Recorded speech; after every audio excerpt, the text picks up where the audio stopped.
Welcome everyone to Comics from the Multiverse, episode 241. I am Peter, and joining me as always is Matt. Bangarang. And Connor's here too. Yeah.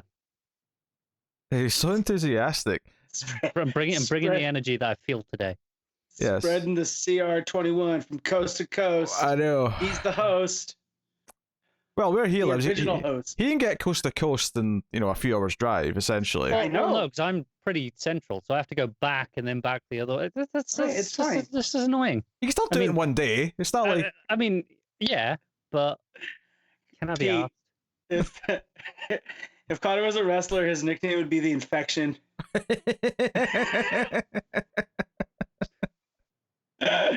Yeah. So here's a funny thing, actually, is that we are recording this a day earlier than we normally do. We're recording this on Friday night / afternoon, depending on what time zone we're in, versus the Saturday morning / afternoon that we often do it in. And that shouldn't have been mattered this week because solicits were last week. So, solicits usually come out on a Friday. But there was some huge news that just dropped. So we'll get to that in a minute. It just happened to drop right before we started recording, luckily. It's literally like 2 or 3 hours ago that this news dropped. So we can talk about it, thankfully. But coming up, books-wise, that's a DC Comics podcast, of course. We get together, we talk about the books that came out and that we read. We got the Future State, the next Batman, issue 4. We got Future State, Superman, Worlds of War, issue 2. Future State, Immortal, Wonder Woman, issue 2. Future State, Nightwing, issue 2. Future State, Catwoman, issue 2.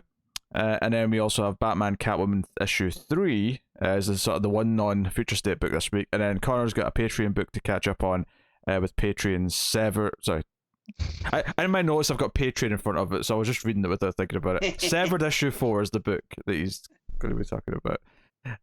Man, what a coincidence. Connor's book's called Patreon something. So that's the comics that we'll be talking about later in the show. So look forward to that. But yeah, we do actually have some news. Just out of nowhere, DC dropped 11 titles. Now, there's not a lot of information to go with them, but I'm sure we'll speculate here in a second as to exactly what they are and the context of what some of them might be. But I'll read out what these 11 titles that are all debuting sometime, at least at the time of writing, in 2021. So this was a presentation to comic book retailers at the annual Comics Pro event, and they announced the 11 new titles. The first one is Deathstroke Inc. I'll read them all first, then we can go back and work through them and give thoughts. I'll list them off just now. So Deathstroke Inc., Harley Quinn animated series sequel. I assume that's a working title. Matt's dealing with doggos and a door, and he's left the room. Oh, I mean, very exciting. On that title, I suspect it will still just be Harley Quinn the animated series. They'll just drop the word sequel, but yeah, the rest of that sounds about right. Well, that's what I mean. They're not going to just put the word sequel at the end of it. Yeah, it's in line with the other digital sequels, which they dropped a couple more of this week, or announced a couple more of this week. All right, Matt's back. You stop killing time by boring me with Harley Quinn stuff. I was talking about other books then. My bad. Something happened. My dogs are barking. I don't know what they're barking about. Might be a ghost. I'm not sure. It's probably a ghost. It's probably a ghost. I mean, right? That's the most logical. I can tell you what, there's not somebody living in my walls like The Boy. See, I'm a bigger fan of Hider in the House starring Gary Busey, where he hides in the attic of a house and he literally lives behind a wall in that movie. It's great. Yeah, but it's not like The Boy. Two ends of the scale. Hider in the House and Parasite. Yeah. I think Parasite took a lot from Hider in the House. Gary Busey's performance inspired that Oscar-winning film. So many apologies for that. Last thing I heard was Harley Quinn sequel series. By the way, I paused the list when you left, good, so we can continue on. That's something I'm interested in. So yeah, we'll get back to it. Yeah, I Wonder Woman 80th anniversary title. So I assume that means a special. I would guess. Elseworld. Just that. We'll get to that. DC Vampires. Robin and Batman. Joker, a puzzle box, The Legend of Batman, Crush and Lobo, Nubia and the Amazons, and DC Middle Ages. That's a wacky list of books. I mean, it's not like... suspect some of them are digital first as well. Yeah, Yes. probably are. I think the one that sticks out to me the most there is DC Vampires, just because not that I think Tom Taylor's going to write it, but it definitely feels like a spiritual kind of, oh, we did the zombies one, so now we're going to do vampires. Can't wait for DC werewolves. Yeah, I wonder if it's going to be just like you say there, like deceased but vampires instead of zombies, or if it's going to be more along the lines of like traditional iVampire stuff and kind of going along from that. Oh yeah, just random. Well, I say random. It's like also described as a working title. The 2 or 3 vampire characters that exist in DC, and giving them a mini series or something. Yeah. That could be a thing. Robin and Batman. Do you have any thoughts on what that could be, and specifically putting it that way around? It's not Damien. I would put money on that. Okay. I think it's one of those where they can tell any Robin, right? So being the fact that it's like there can be a Dick Grayson story, one issue, and then a Tim Drake. You think this is one of those digital first ones, maybe? Yeah. Yep. Because that makes sense. Because why else would put the emphasis on Robin over Batman? I mean, besides being me, like. Yeah. I mean, I wonder if it's. I mean, just go with that swapping around Robins. It could be like that Future State Gotham book where it'll just be, here's an arc with this Robin, here's an arc with that Robin. Yeah. I don't know though. The specificity of the title makes it feel like they're trying to make a statement about whoever the Robin is. So I'm going to guess it's not an anthology, and it's like try to set up either a new Robin or really do a spotlight on one of the particular Robins. It could be a case of who's, how we had like Battle for the Cowl, whatever it was called at the time. Kind of like that, but for Robin, as to who's going to be the next Robin. Because there's let's be honest, there's a handful of contenders that we could throw out as they could probably be Robin, right now. And with Damien seemingly turning their back on it. Yeah, who do you have? You got Duke, you got Harper, you got I mean, hell, even Clownheart could somehow flip into a Robin if they really wanted to. Yeah, but they all have their own unique things already. It kind of would hurt them to make them a Robin. Like, I know Duke had We Are Robin, which was, right. You say that, but is it so different from Stephanie Brown going from spoiler to Robin? Right, and then she died, and that was the most, defining thing about her until she became Batgirl. Yeah, but likewise, Batgirl was also her taking a mantle that was pre-established that wasn't spoiler. Right, but there wasn't already, there was 2. It's not the same, like. And there's like 5 Robins. Yeah. It's a mantle that's passed on. I don't know. I mean, I could be feel like completely they've wrong. done. Yeah, no, but I feel like they've done too much work with like Duke as the signal. I mean, maybe Harper, but that's fair. Already. I mean, there's already Bluebird. That's a waste. Harper, I see more than Duke, just because Harper, I feel like, well, she's getting a little bit of a spotlight because Tynion's put her in this Joker story. Yeah. She's otherwise been kind of absent for a while, so I could, if they try to like reestablish her, I suppose. And given that Tynion is spearheading the Gotham line right now, maybe him including, Harper in that book is, just kind of right. Let's get her back in the world, ready for this stuff. Yeah. Joker, a puzzle box. Sounds like a Black Label book to me. Sounds like the follow-up for Lemire and Sorrentino. I don't know if it's a follow-up to that, but it sounds like that type of book. It sounds like that type of... Yeah, it definitely does. Yeah, which is the only reason that I didn't immediately write it off. Or it's a crossover with Hellraiser. I'll buy the show of that. Yeah, I bet you will. There is a moment that, granted, I've never seen the Hellraiser movies because just the images scared me as a kid. But there's an image in Batman Catwoman when we get there that was very Hellraiser this week. So, Pete disagrees, apparently. I'll well, he's seen them, so he would know better. Yeah, I'll wait until he tells me what he thinks is Hellraiser-esque, and then I'll see if I agree.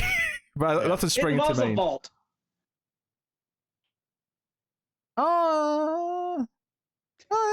vault. There's no hooks or chains. No, I wouldn't say so. No, but it's being stuffed inside a vault, all contorted, like, I don't know. I mean, I don't know what to tell you.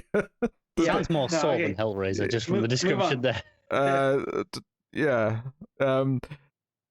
So Joker Puzzle was actually sort of premium Black Label. I mean, again, this could be a digital first for all we know. But at least we should mention this is a retailer event because I can already sense a comment saying, "Why are you suggesting Eddie's a digital first?" Because they reprint them all anyway. So It's still possible that digital first. Like we've just had, last week a bunch announced. Yes. That they didn't announce until they were ready for solicits and the print solicits. And That's then it. It's like, okay, they're digital first. That said, I do think there is some sort of logic though after those announcements to give the retailers at a retailer of a focused event a bunch of things that aren't digital first. I do get the logic of that too. Yeah. There is a reason to suggest that maybe none of these are digital I think first. Maybe a handful are, but I think the majority are still probably standard print books. Like Deathstroke Inc. definitely feels like something like that they would print before digital first. You know what I mean? Deathstroke Inc. Yeah, that's an interesting one. Do you think that's going to be dealing with the entire family that was set up in the last Deathstroke book? I think so. Or just whatever he's up to now. It's almost like, I almost think of like a franchising of Deathstroke when I hear Deathstroke Inc. I would love it to literally be Deathstroke looking at Batman Inc. and going, I can do better than that. Yeah. And because that's kind of Slade in a nutshell. Yeah. No, you're not wrong. Yeah, I can see that. Legend of Batman. This could go either way because this sounds exactly like a digital first title-wise, but it also could easily just be anything. I actually think it's not a digital first one for this because they just did. I think it was Legends of the Dark Knight is coming back as a digital. So I think they've already got their in their weekly slate of digital books, one a day. They've already got their Batman one. I don't think they need this. Blue Sky. I would like this to be like not necessarily black and white, but different creators coming on and telling a story from the point of view of someone that's not in the Bat family. Do you mean Pie in the Sky, Matt? No, Blue Sky, meaning like open world, completely. You never heard that term, Blue Sky? No. It means like wide idea, like anything goes. Okay. Yeah. But yeah, like point of view, kind of like the Marvels, where you're getting the average person's view of the Marvel heroes, but like average people in Gotham. Or sure. I would quite like it to be, what we've just been having in Superman, Worlds of War. Yeah. Kind of like, with that, them telling the stories of Superman. Yeah, a mini about human characters in Gotham. Well, I say human, but regular average people in Gotham telling stories about Batman. Not within the Bat family, but like, the guy that owns the donut shop that the cops stop. Like. Yeah, no, that gives you a lot of free reign to go really over the top with what you're doing as Batman, because it's like, well, this is someone's interpretation. It's the legend of Batman, rather than actually being a real story. Yeah. Mm-hmm. Crush and Lobo, I suspect, is the one that all of us don't care about as at the most. That's at the bottom of this list. Thompson book? Is that who was doing that Titans?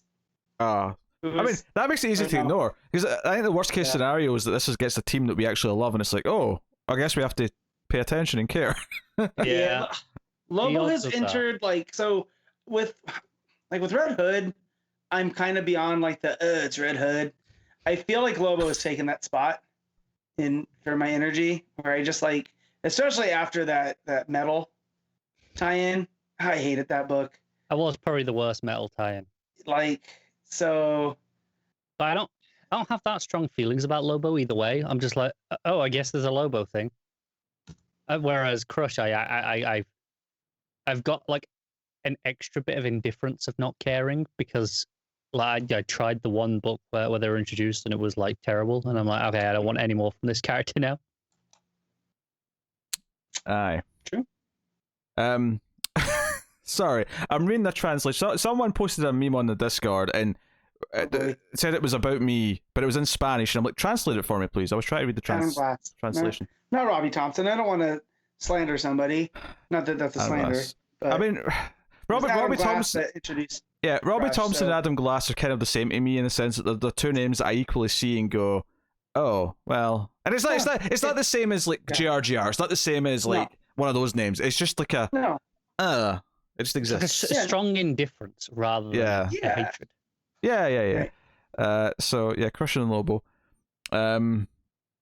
We got Nubia in the Amazons. I'm not surprised that Nubia is getting some more. I mean, obviously the graphic novel for kids or teens is coming out. Yeah, it's advertised in the books this week even. But it makes sense that they've set her up in these backups again, and they want this. So this makes sense. This will at least be a 6-issue mini, I think.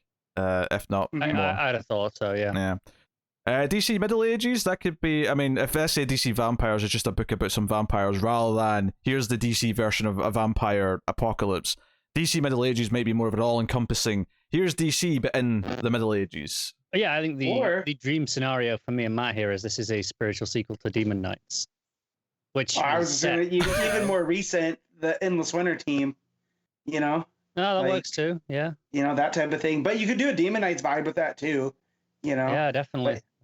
Either way, I'm here for it. Like, you know.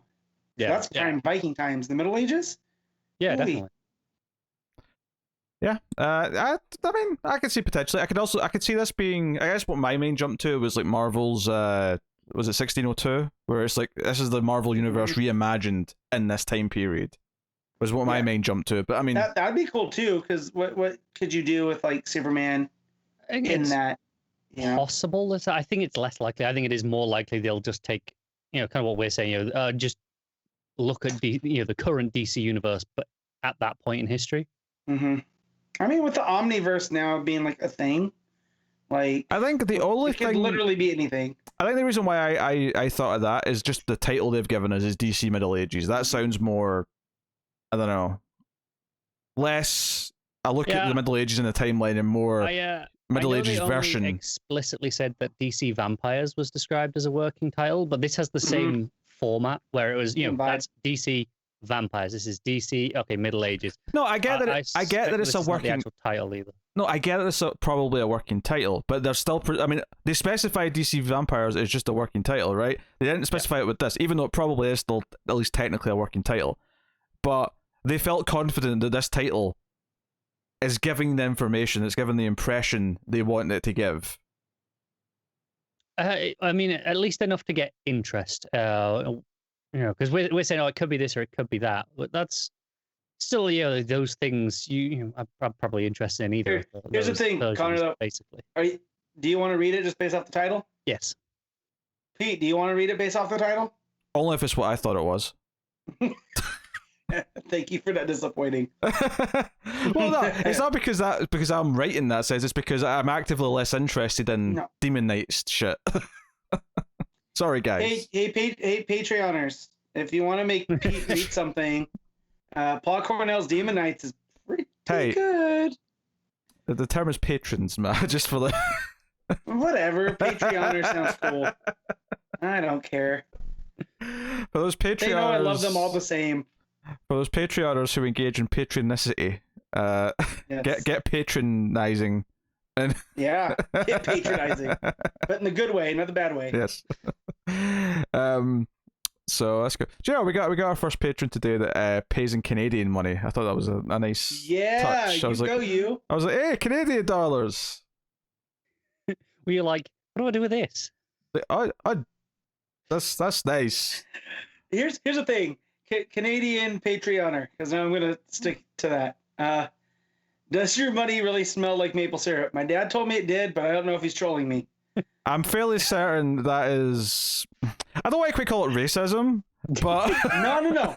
My dad said that certain bills have a scent to them because their money's not, That's people who have been eating in pancake places, and that's what I paying think. with that cash. Yes, that's what I think. And he was like, "Yeah, the money's." I was like, "I don't know whether to trust this guy. He's lied to me a lot over my life." Yeah, for example, this if might just be the next one. I'm pretty sure if you spell the money that came out of a strip club, it'd have a certain scent to it as well. But I wouldn't assume that all money has the. Right. I'm just saying, my dad told me that it smells like maple syrup.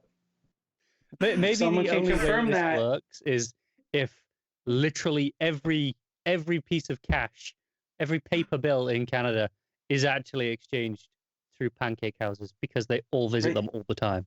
That's the only way this works. And it's plausible. Sounds like Valhalla to me. I'm just saying. Yeah, waffles or pancakes with maple syrup with some cream sounds delightful to me. So I'm not going to complain. You're only human. Yeah, a hard pass. Yeah. Or if I'm feeling really saucy, some pancake and bacon or something with some maple syrup. Also nice. No cream with that though. You don't put cream with bacon. That's weird. Sure. Matt's willing. Matt's ready and willing. I don't put cream on my pancake. I put butter and syrup. So. I mean, butter would go with bacon. I get why butter's not a problem. Yeah, so that's what I'm saying. Like, I don't, Yeah, I'm talking like cream out of a can, like squishy cream. You'll put that on bacon. Sure, I'm not arguing. I'm just saying I also don't put that on my waffles and pancakes. So. Well, they're a dessert thing. Of course you do. Why wouldn't you? No, that's a breakfast thing. Fat, stupid Americans. Completely missed Pancake Day this week. Did you? That's upsetting. I doubt. Can you have pancakes? I have to make my own. He has to make sure they don't have certain ingredients. I have to make my own with lactose-free milk because otherwise, no, is the answer. Yes. No, I had them much before. It was literally even before. I would have them once a year on Pancake Day.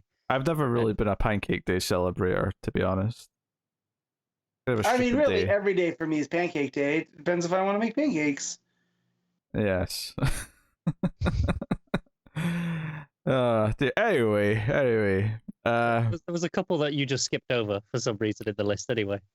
I started with the more interesting ones. There's a Wonder Woman 80th anniversary title, which sounds like it's... Well, we've already had it. No, we had 750. We didn't have an 80th anniversary celebration. Maybe this is just one of those big one-shots, but title versus issue makes it sound... Maybe it's like a mini or a... Maybe a mini. That said, though, those 80-page one-shots did sell a lot of physical copies because of all the variants. So this is for retailers, so it makes sense they would hype up said one-shot. Well, they ordered them, but did they sell them all? That's the question. So I know I think the fact that they kept ordering them means they sold enough. Maybe. I know my shop has a lot laying around. Okay, but what I mean by that is they bought enough to get the high-priced variants, and they sold those, so it was worth it. Nah, maybe. Yeah, so they've got a ton of regular versions sitting around, but they did sell the variant for a ridiculous amount. Which makes sense. Sense. Yes, and then Elseworld, what you notice here in the news article is one half of the center of the new DC Omniverse. I mean, thanks for that. I mean, I think we would have picked up on that. But as set up by the end of Metal, of course. Yes. So we presume this is a book set on that Elseworld? I would assume so. Yeah. If not set on, about the discovery of. Oh, possibly. I could see that about our characters, like an event book, but like a miniseries about our characters finding this thing. Yeah. Yeah. If I had to bet money, I would bet this is the Scott Snyder project. That maybe. I don't think so, because I think he's actively stepping back from being that guy. I think Metal 2 was kind of his final say for now. From the big universe driving stuff, which is why it still makes sense that he would do a JSA book, especially if the JSA book's set in the 40s. It's like, hey, it's separate, it's on his own little corner. He can just mess with that. Noticeably absent from this list is a JSA book. Yeah, I think. Well, and that's why I thought maybe that's what this. To be fair, though, I think noticeably absent from this list is any title that's recognizable. They're all kind of like minis or offshoots, or you think maybe they're saving the big stuff for actual announcements, and this is all the other stuff that we can get away with this. Yeah, like if we're getting like a second Green Lantern book, for example, I can still see that happen. I can see he's getting a GSA book. I can see he's getting a number of like big titles, but this seems to be all the minis and the special things and the. I'm potentially interested in, I mean, at least 7 or 8 of these, but just off the top of my head. I mean, it's hard to say without actually having solicits for them yet. But yeah, I mean, that's why I said potentially. Off just this, it's like, okay, I can see potential in some of these ideas based off of what we think they might be. I mean, I can tell you right now, Harley Quinn animated series sequel and Crushing Lobo are just dead on arrival for me. But Harley Quinn animated, I am 100% sure is a digital first. It has to be, because just this week they announced the sequel series for the Batman 89 and Superman 70, whatever it is, 78. Yeah.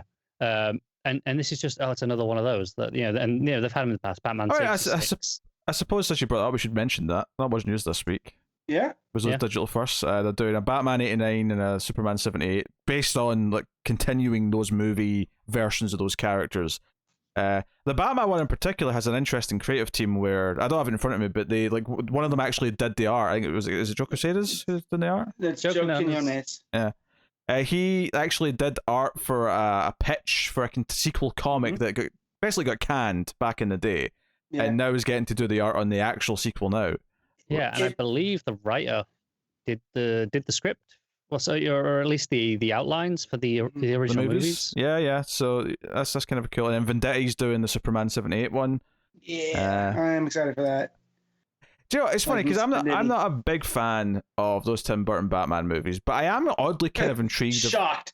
But I'm oddly kind of intrigued of a comic book that follows on in that version of Gotham. Superman's a no-brainer though. Like Superman, obviously the movie is a big part of why I love DC. And Vendetti, I mean, I've not loved as much from him as you guys have, but he's still had a couple of things that have won me over. So if you have time, Pete, go and check out his digital first Superman. If you want a vibe of his, sure, he has a real good handle. So I saw his name attached to this, and I was like, sold. Like even before Superman 78. Yeah, Vendetta on Superman. So those actually got proper announcements. So those actually have dates and things and all that. These 11 books are just a list of titles that are. So I'll just to reiterate what this list of titles is, because we've been kind of bouncing around them. So I'll just list them off one last time to wrap up. Deathstroke Inc., Harley Quinn animated series sequel, Wonder Woman 80th anniversary title, Elseworld, DC Vampires, Robin and Batman, Joker a Puzzle Box, The Legend of Batman, Crush and Lobo, Nubia and the Amazons, and DC Middle Ages. That's the 11 books that they have announced in this list. So we'll see how many of them actually happen this year, because you know some things might be planned tentatively and get pushed, but it's nice to see those a nice list of mix of things coming, even if some of the titles we'd hope to see coming aren't quite there yet. Hopefully. Yeah, but I like these oddball kind of books. I miss the oddball. I mean, that's how I found Outsiders originally. I mean, one of the only good things I can say about the new 52 is at the start, their commitment to we have 52 books meant they had to fill the ranks with some weird shit, and some of it was quite good. Some of it was interesting, and and it definitely had a real diversity in the line with a lot. You had the horror stuff, you had the Western stuff, the war stuff. Now, whether or not you cared for that is a different question, but the diversity was quite a good thing, I would say. Yeah. A lot of them didn't make it past one arc, but yeah, they were there. Most of them made it 2 arcs, I think. The war ones didn't make it very far. I remember them getting cancelled around issue 8. I mean, but the Wild West stuff with Jonah Hex went longer than anyone expected. Oh, that was a little while. A good bit, and obviously that was technically a straight continuation of All Star Western that had been going right before, right? Yeah, it's the same team. So So there you go. That is surprisingly meaty news for this week. I'm not used to news a week after Solicits being that interesting, but I'm not used to them just dropping shit like this. But there you go. Surprise! Bastards. There you go. Oh, actually, I mean, one little tidbit to add on to the news here. This better be bloody good. I know Carl's excited to talk about the Snyder Cut. Got a trailer this week, a full trailer.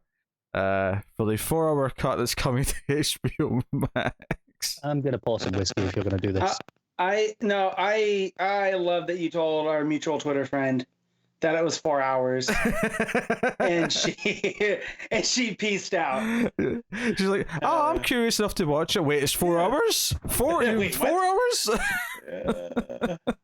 You said 4, right? Like after 3, yes. 4 or 5, 4. It's not a typo. Not a typo. I just have one thing. As I watched that trailer with my wife, she goes and looks. I thought we were done with this. Her words. She probably just said, shirtless Cavill. She was like, oh, "Okay, wait, but he's hardly in the trailer." I said, "Exactly." Yeah.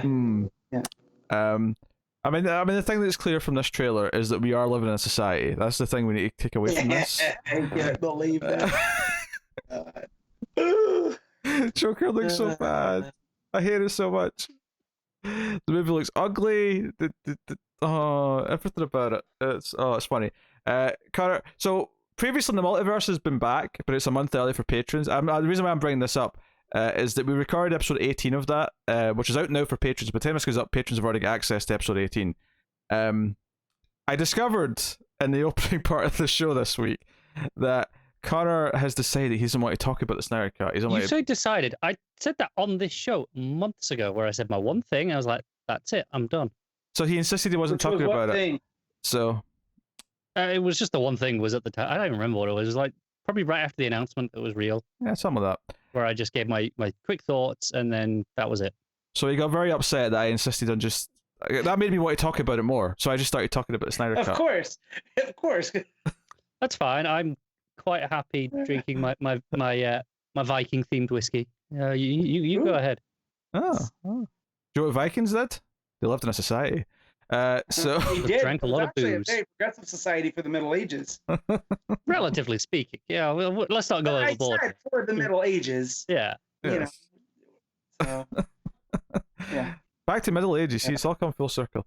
Yeah. All right. Which is why I said in the Snyder Cut. Okay. Let's talk about some books then, shall we? Which I've not actually prepared in any way, shape, or form. Hold on. Unprofessional. There we go. I'm ready now. I just had to open my window up. It's fine. That's fine. Okay. So yes, on to some books. So Future State, the next Batman issue 4. Obviously a bunch of different creators on versus depending on which story we're talking about. So I'll be curious to see who read what in this book, given that we were very, very negative to lukewarm on the backups on the previous, and not the last issue, but because this is weird because they're alternating issues. Yes, this was a month ago, the last time we read these backups. So the backups from issue 2 we weren't super hot on, so I'll be interested to see who read what here. But I'm sure Connor was disappointed that Braga was still on art in the main story. Do you know what?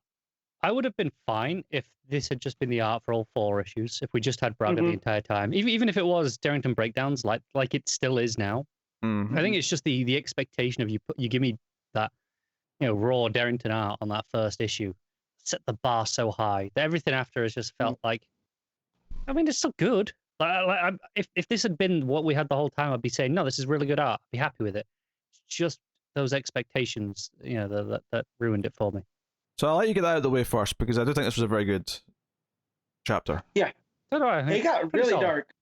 Yeah. More dark than I thought it would go. But it gives us some insights into the past of Jace here, and something that may have happened when he was still otherwise, well, he's still addicted. Just, he's never not an addict, but when he was actually on off the wagon, I suppose would be how to say it.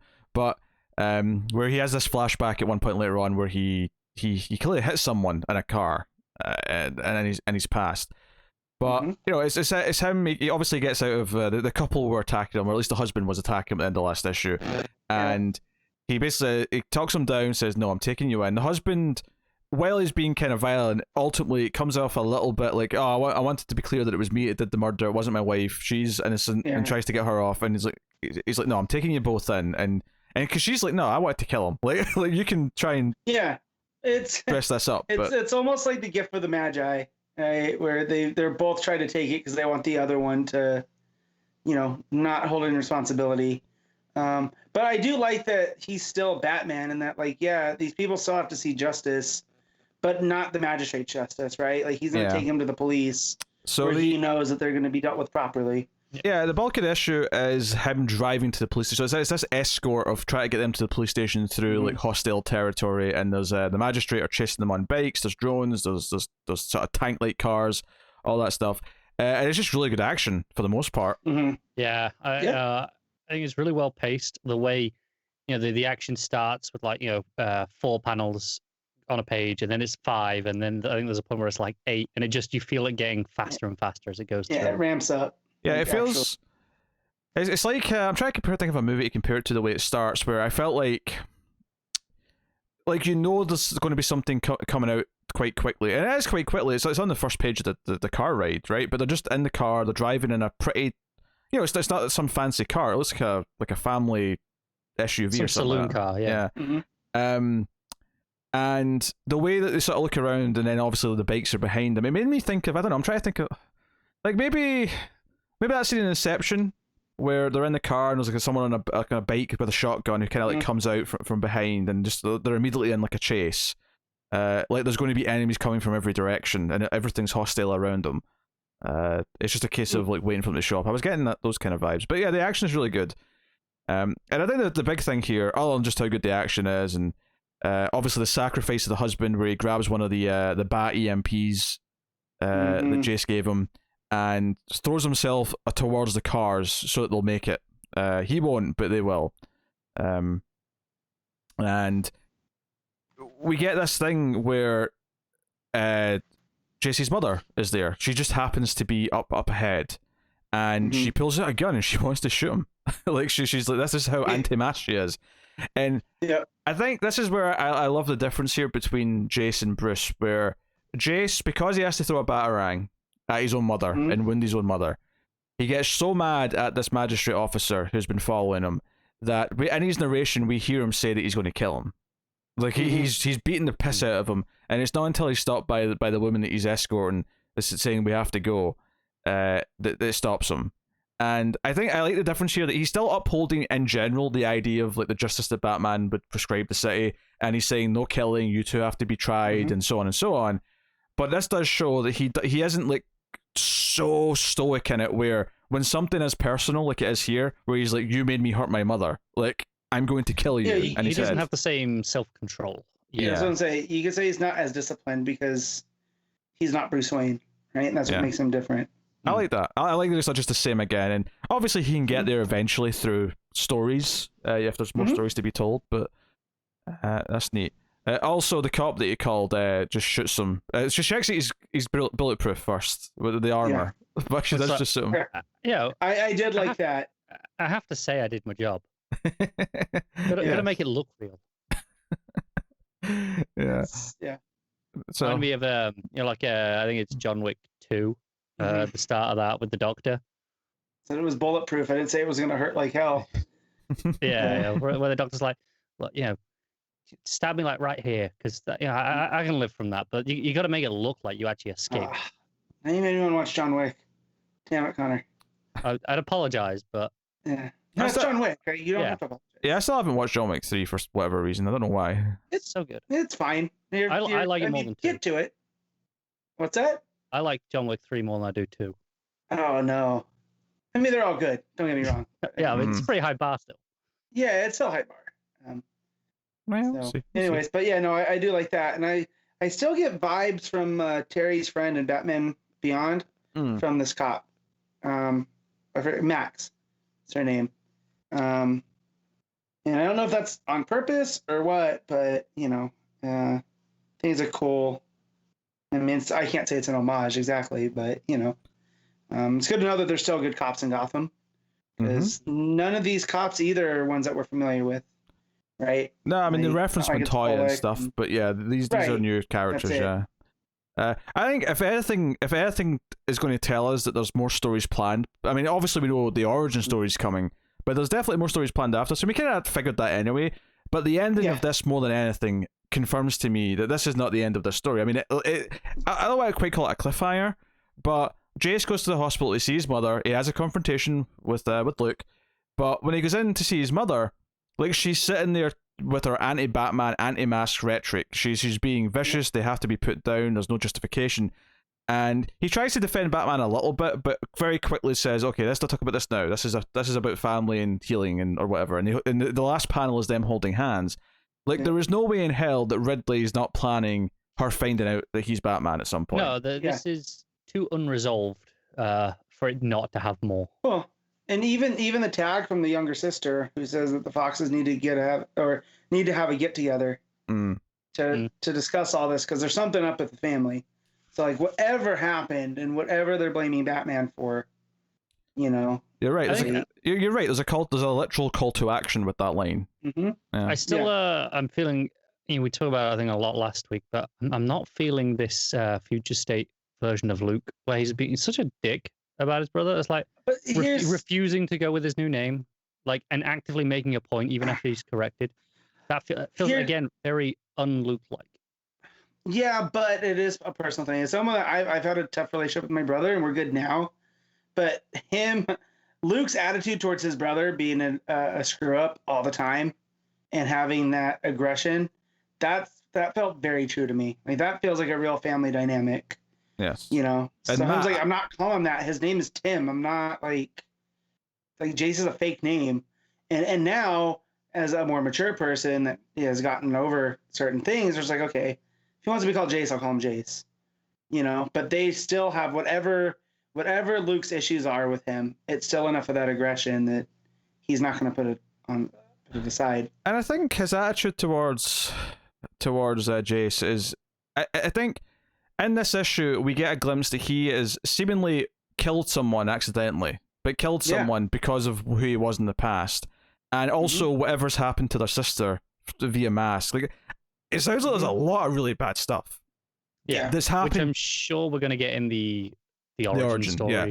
But it sounds like a lot of bad stuff has happened post present day world where whatever's made Luke this much of an asshole, it sounds like a lot of it is quite big. And this is, I mean, maybe not how he was acting in the Grifter story necessarily, but in this one, how he acts with Jace, the fact that Jace actually killed someone when he was driving does kind of open up the idea of why someone just is unwilling to give him a chance. Like, because I think for a lot of people that is a line that once you've crossed that line, it's really hard to ever give you the benefit of the doubt. It's really hard to kind of, and maybe you should, but you know, it's hard because you murdered someone effectively. I mean, maybe murder is too strong of a word. I think involuntary manslaughter is what it would probably fall. Yeah, well, legally, yes, but. Although we don't actually know he killed the person, we just know that he hurt somebody. We know he hit someone. But either way, he killed someone. Yeah, right. True. At the same time, it's still almost unforgivable in most type things. You know, especially if he feels like, if Luke feels like he hasn't repented at all.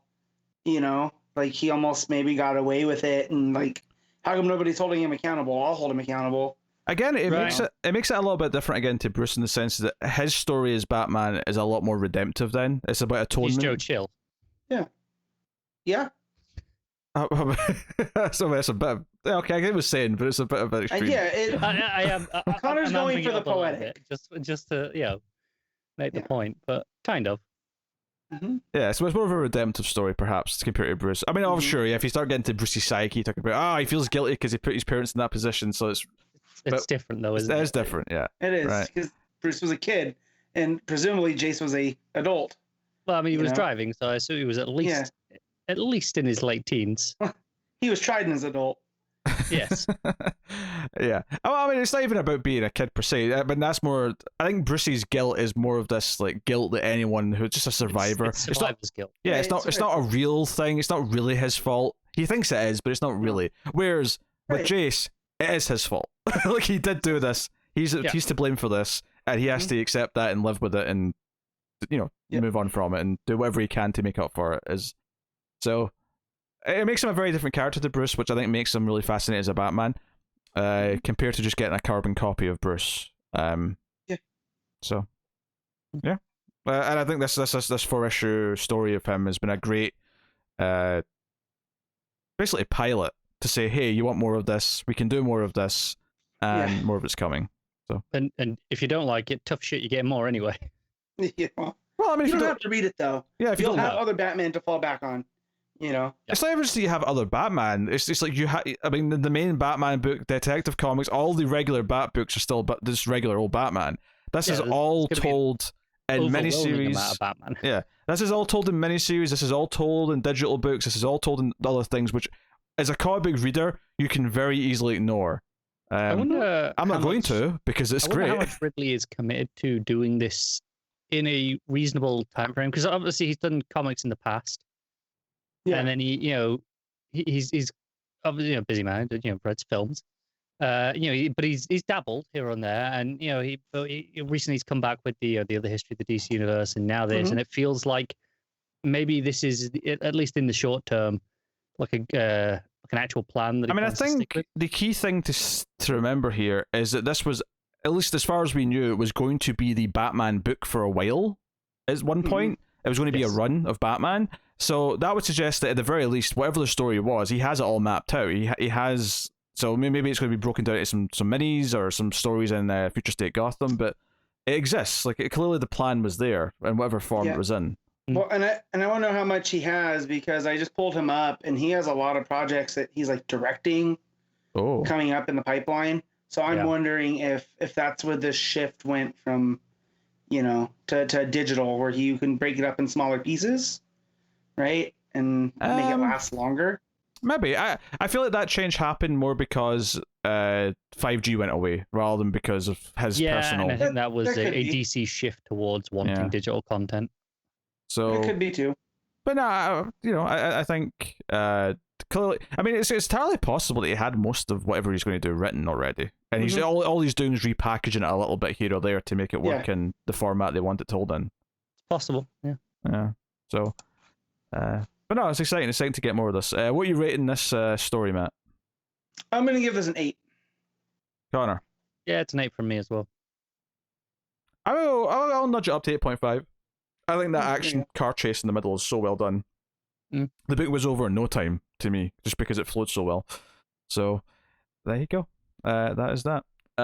So the first backup in the next Batman in this issue is the second part of the Batgirl story. I planned on reading this. I got to that first page and I looked at how dense those narration boxes were with text and went, nope, screw this, I'm gone. Yeah, I made the same call. So I was not really feeling it anyway, but then I was like, but it is Batgirls. Maybe I'll give it a try. So I turned the page and I saw not even the first page, just the first panel with all those Steph text boxes, and it all came flooding back to me, and I was like, no, I'm not doing this. Oh boy, so I'm the only one that read this. Yep. So I'll make it quick. It is a Batgirls story, finally, where the characters do feel like themselves, because most of it is Cass going through the prison, with the gear that Steph provided, and beating the mess out of people until she gets to Oracle, where they basically have Barbara hooked up to the computer, and it was Cass's mission to go in there, and she thought she was looking for Batman, but it ends up being Barbara, and you find out that she's been working with Nightwing, so now she's got to get out, but she's also not going to let, Steph just rot in this jail, even though, she got too close to the dark side and stuff. And so it intercuts between Cass doing that and then Steph kind of managing the prison riot and trying to give her enough time.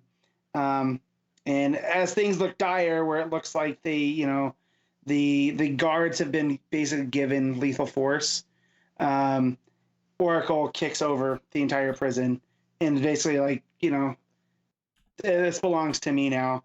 And the resistance comes in. You got Nightwing and Man-Bat and Orphan, Batwoman, Talia, and Robin. So they come in and they kind of free everybody. Oracle and Dick end up, embracing. You can tell, it's almost as if he felt like maybe she was there, and that was the whole point of this, was to reconnect them. And then Steph and Cass end up, having a whole, oh, I'm sorry I doubted you, and I'm sorry I doubted you. And, I feel like this might lead to that one story that I was alternating with Arkham Knight. And this is kind of what leads to that force with, as I flip through those pages. Because a lot of those characters are here. You have Ivy, you have Harley, you have Croc and Two-Face and all of them. But, and it allowed me to start piecing together, the larger Gotham, because between this and Nightwing, I can kind of feel what this timeline has been now, which is kind of nice. But the art's really, really good. That's still there. And whereas it is really wordy, Vita Ayala, I feel like this one felt more in line than the first one did, where it was trying really hard to be oh, Steph's real bad, and this is her now. This one felt more in line. I mean, Cass still talks a little too much. Yeah, I'm just skimming through now, and there are multiple points with Cass having 3 bubbles in one speech section. It's that's extreme. Yeah, I'm skimming it as well. Even just ignoring the Cass specific issue there. This writer definitely. There's some pages where they'll just be just too much text packed into a few bubbles, and it feels like you're reading a lot in one panel, and it flows really badly because really of it. Interesting, because I've never remembered feeling that with anything I've read from Vita Ayala before. No. I don't remember loving it, but I don't remember ever feeling this particular issue. And I don't want to presuppose I know their process, but it's almost as if not that they didn't trust the artist, But there's a lot here, like especially in a lot of the cast stuff, that is, show don't tell. So just let her go in there and whoop ass, and same with the Riot, where you could have just had it be. You didn't need, all the dialogue boxes and stuff. But yeah. So I'll give this a 6 out of 10. Like it's the art I'm a big fan of. But just the story itself, like it is better than the last one. I don't remember what I rated the last one, but I didn't dislike it as much as that first one. Yeah, having skimmed it, it looks like I probably wouldn't have hated it as much. Or I mean, hate's a bit strong, but I wouldn't have been as negative on it. But still, I didn't really feel like reading it either. So you're fine. Yeah, and we all skipped the other one. None of us read Gotham City Sirens because that first part was really bad. No amount of Ivy, although I'm looking through here, and Ivy makes a monster out of plants. That's pretty cool. And she's wearing Constantine's trench coat at one point, I'm pretty sure. Yeah. Oh, some weird. Someone removes their face. That's weird. Yeah, I'm never going to read this story. All right, well, let's move on then. I mean, I don't know if there's a point rating the book as a whole. I mean, maybe for Matt, because he actually read 2 of the stories, but... Yeah, it's an 8 and a 6. That's a 7.5, I guess. Doing quick math. But yeah, I'll just say yes. I'll have the heart to tell you that that's mathematically incorrect. I gotta eat dinner. Yeah. All right. Future State Superman Worlds of War issue 2. Again, different creative teams on the different stories. So this main story was absolutely phenomenal. Can I just emphasize that? Phenomenal. I think it's actually better than the last one. So I really liked the first one for what it meant for Superman, right? But this one for what it meant for Clark, right? Like the story that he tells, right, that we're reading, and then to see what he's going through on Warworld, it is a really, like, I feel like these are 2 of my favorite Superman stories in a long time. I'm just gonna count it as one big story. Upcoming, runs, on the respective books from this team now. Yeah, so context is the character from the last issue is looking for Kent Farm, and one of the kids from the camp sort of runs up and tries to catch up with her and ask her about, why'd you run off, whatever.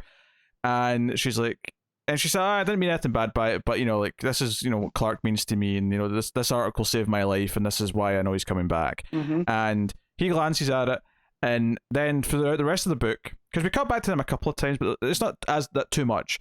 Most of the book is Superman fighting on Warworld, as we read in the narration, this news article he wrote called A Life Well Lived, which is the story of this man who just passed away in Metropolis when he wrote it. This black man who was a pianist, a musician, and he's a jazz musician. He had a foot deformity, which meant he wasn't drafted into World War II, but he ended up going anyway because he read about the atrocities that were happening in Europe, and he wanted to get involved. And the whole point of the story is that if you saw him at the end of his life, he was homeless and he died alone, didn't seem to have anyone, and it seemed kind of sad, and you might look at him and think he failed. He failed at life because this is how his life ended. But then he goes through his life and talks about how he had a wife and he had a child, and his child died, unfortunately young, and he spent the rest of his life making sure that he funded a scholarship in his child's name for people, and I think towards the end he lists like 57 people were able to get an education like because of it. 56 people that he inspired, like he was able to help. And being Do you think there was to the community. Conscious effort not to choose 52 there? Actually, I think this is maybe the one bit of inexperience that Johnson's shown, is that he's new to DC and he doesn't realise that he should be putting 52. I actually think that was an intentional choice not to. I mean, right. First off, the writer kind of spoke on Twitter that this is inspired by a handful of different people, but he did specify one specific person, and I don't know if maybe this is a real number, or if it was just I'm thinking where he doesn't want us to be thinking 52. It's he doesn't want us pulled out of the story in that way, so I actively chose a slightly different number. Yeah, it could be. But yeah, so I started following him on Twitter a couple weeks ago, now that he's taking over Superman. And so coming across this story that, the Edgar Waters character was based on several people, like Connor just said. But the biggest and most prominent inspiration was the late, great Medgar Evers. And basically how he not only did he fight in World War II, but he was instrumental in the civil rights movement too. And it wasn't just the impact of World War II. It was, that's just to set the context. Story. Just to set the context up for what you're saying here, is that's what this character Waters and the news articles about. We find out he did also do that when he came back from World War II. He was at the protest. He got beat up. He was jailed because he fought back. He went right back out and fought again. He never gave up. He was always a man of determination. He always believed in what he believed in. And that's essentially what we're seeing on Warworlds, is Superman is constantly fighting. He's there to on behalf of others. Yes, he's there to break the chains. He's there to free the people who are enslaved on Warworld. And we get towards the end of the story, when the narration kind of stops, Mongol comes out and sort of incinerates Superman. And Superman's lying there. He's bloody. He's beaten. And as this is happening, we see back on Earth, as the story's been told, the kids find the real Kent farm, because the one that everyone goes to is this fake one that's been built for tourists, but the real one they find because it was knocked over at some point, and they actually find the storm cellar where the original ship is held, and we have this moment where there's tears in their eyes. But we get to this scene where Mongol's got Superman chained up. And Mongol is essentially saying, I'm going to break your spirit. I am going to make you forget who you ever were. I'm going to make you forget Earth. I'm going to make you forget everything you ever believed in. And when you get to that point, I'm going to send you back to Earth, and then you're going to murder people. You're going to murder people left and right because you don't remember how you felt about them, and you'll never remember who you are. And ultimately, it's a story about breaking someone's will and the determination of Superman's will to say that's never going to happen. I'm always going to free people. I'm always going to do this. And I'm not leaving here until I free every single last one. And moment, the futility of his fighting as well, because even when he saves them, Mongol just kills them anyway. But the reason why I'm kind of rushing to this point is I want to just mention, I'll just say it now, this is going to be my panel of the week when we get there. The panel of Mongol walking away in sort of shadow from Superman who's still chained up. And Superman in the light still. Yeah. And Superman, who's just been defiant and said, no, this is never going to work. No matter what you do, I'm going to save everyone here, and I'm going to go home after that. It makes me think of other good examples. The Cool Hand looks a really good example of a movie where the character, the prison guards are trying to break him down and break his spirit, and no matter what, he never is broken to the very end. And he kind of inspires everyone else to not lose who they are. And I think this is like such a core Superman, like push to his limits story. There was a small touch as well that I didn't clock through the art. It makes sense when Mong was like, why do I even bother giving you the sword? You don't kill anyone with it. Despite we see all this, Superman is hitting people with the sword. He's always, because I went back and checked afterwards, it's always with the flat of the blade and just the sheer force of it. More specifically, he doesn't say he didn't kill anyone. He specifically says there's no bloodshed. So it's not even just that he's not doing stabs. He's not cutting at all. He's not using the blade in any way. And what we know about Mongol, right, is he's like the Roman emperors, right? This is all for, bread and circuses, keep everybody, And so the fact that Superman's playing by his own rules and is like, I'm not, no matter what you do, I'm not, and it goes with that story that he's telling and why it's so inspirational to the girl at the beginning of the story, right, too, is because it was written by Clark Kent. Sure, we know he's Superman, but it's about this, Superman writing about this other person and how he pulled inspiration from him, from just a regular guy who went and he did. And just the fact that it's laid over this gladiatorial stuff, it is a really good story. Yeah, it makes Superman feel this larger than life thing, but not in a godlike way. It makes him feel larger than life as a force of inspiration kind of way. And there's a line actually early on in the book that I really love, where she says to the other guy, he never had to tell us he was Superman. If you actually go back and read all of his articles from before then, he was telling us the whole time. And so I was just looking for that line. I also thought it was early on. It's a lot later than you think. It's right before that moment with Mongol that you were talking about that you loved. Oh, really? So it's later in the book.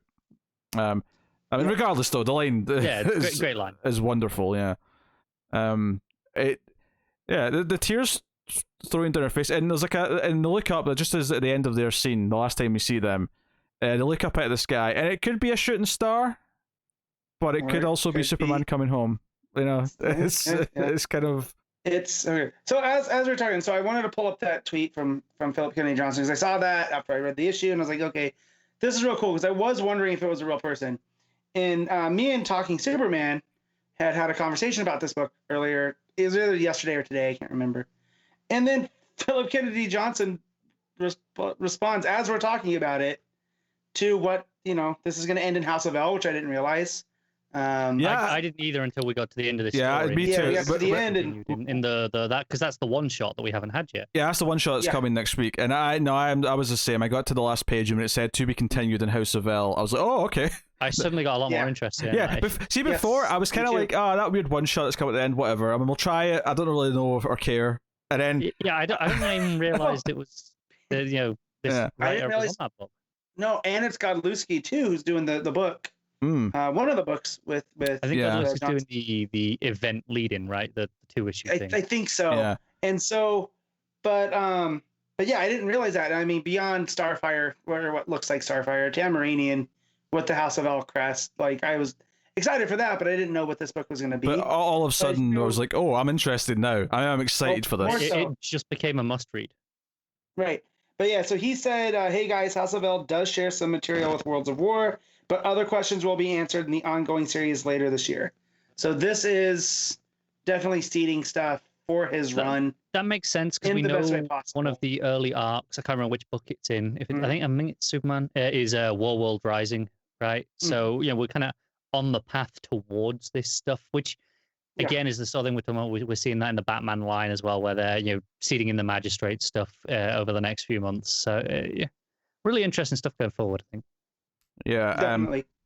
Yeah, this is as I was reading it, just felt like a special story that kind of gets the elegance and the inspiration of Superman in a way that is sometimes hard to capture, in a way that's hard. And I think telling Superman stories from the perspective of people that he's touched, from people that he's rescued or inspired, is often the best way to actually go about it, because it does give you this aura of people who do. I'm really excited to see more of Clark Kent, the journalist, because don't get me wrong, we often tend to just get that sidelined and have Lois as the journalist because we don't want to upstage her almost. But obviously Clark has the job for a reason. He's good at it. So seeing his writing a little bit more might be interesting.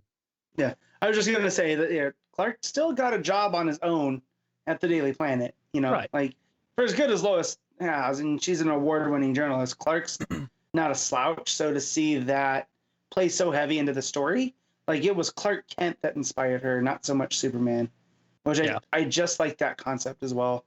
And I also like the fact that's not erasing what Bendis did with him. It would have been easy just to have whatever happened go back to, oh, there's Superman and Clark Kent, they're different people. But the fact that no, this is status quo for DC now. It feels special now. Yeah, and I don't think we've talked about it enough, but Yannen's art is freaking phenomenal. Oh yeah, it's wonderful. It takes a special talent to be able to balance two kids walking through a field and finding a spaceship, and when you turn the page, there's a gladiatorial contest going on that is just utterly brutal. And again, we also, I think we have Jordi Belair as well. The colors, with the deep reds and oranges on Warworld are just gorgeous. Yeah, that stuff with the kids, looking through the fields and finding the ship. It's got a very sort of, explorers, 80s kids. Looking for the mystery kind of. Even though that's not really what it is. It's not really a mystery. No. They roughly know where they are and what they're doing. No, but it's kids being kids. It has that look to it. That adventure vibe. Yeah, I love it. So you've got that. The wonder, I think, is the feeling that sells it. Yeah, when they find the storm cellar. Yeah, so you've got that. You got the deep reds of the fighting, but then you've got that black with the harsh light of the torture chamber where they have that conversation after the fact. It's a wonderful mix of different color mappings and color tones.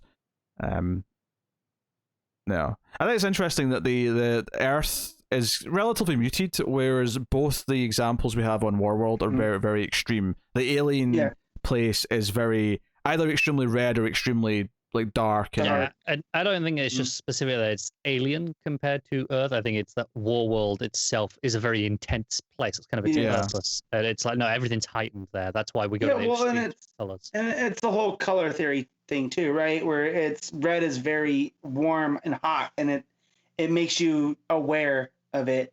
Whereas you go on Earth and it's very cool, and it's blues and purples and light greens and stuff, and just, you know, it snaps you. It really grabs a hold of you when you turn that page.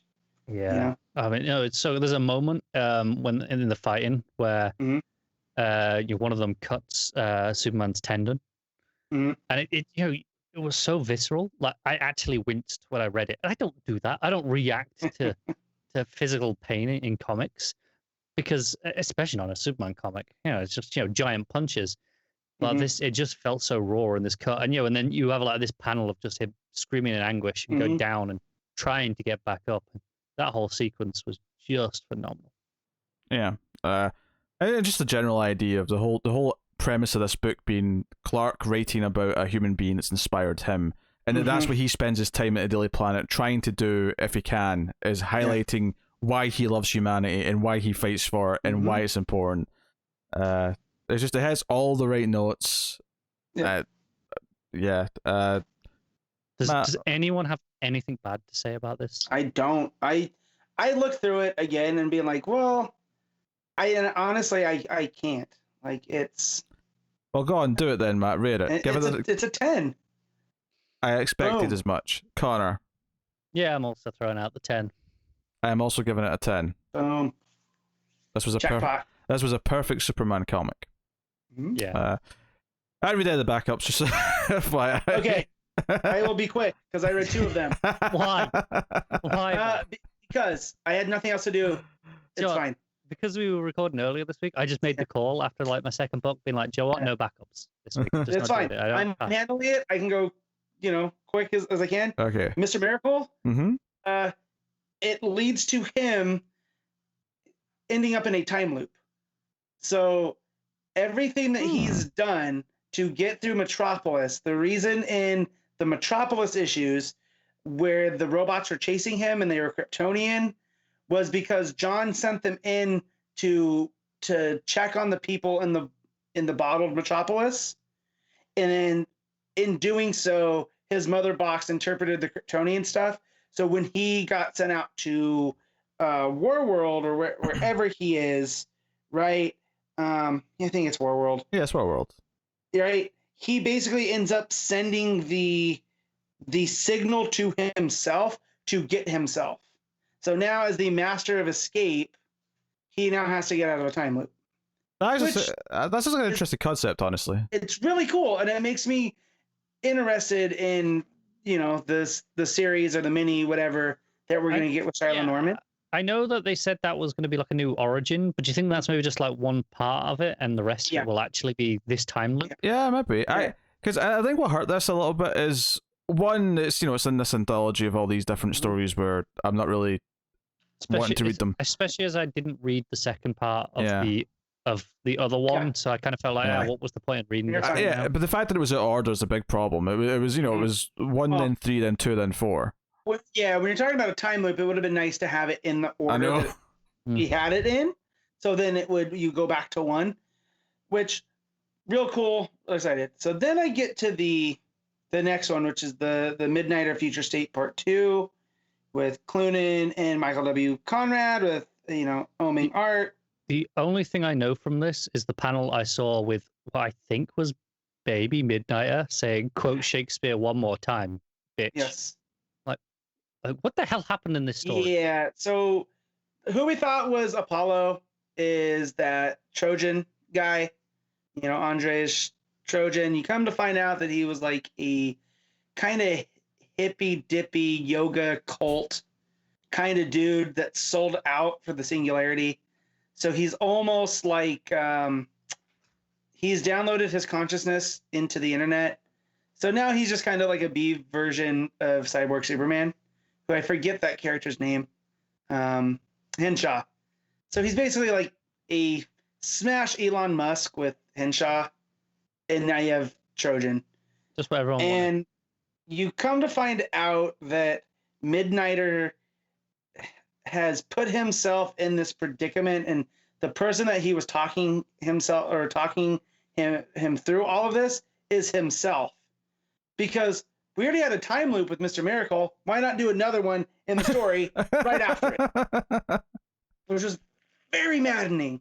That's an editorial oversight. Because I don't blame either of those stories independently, because they pitched their stories and went, hey, I love this. But editorial should have stepped in. They can I just swap this into the other because Mr. Miracle's on both. Because put that somewhere else. Tie the War World stuff because they're on here. Midnighter, you find out they are on the husk of War World, and that Andre Soren has used, or Trojan has used it to create that Neridonium. That's like Kryptonite Plus that we had seen in the Metropolis book. And so Midnighter's basically going to stop him, and that he has created a loop of himself where he's going to go back through and almost like a video game and go through until he gets it right. And he ends up as the baby because he initiates this drive that ends up creating the time loop, and Trojan uses that energy. Basically, he's like, hey, I am ageless. I am information. I can, where's you? And he de-ages him and re-ages him. So he ends up going from a baby to an old man to that's where he tags in his future self, or his, at this point, it's timey-wimey and I can't keep track.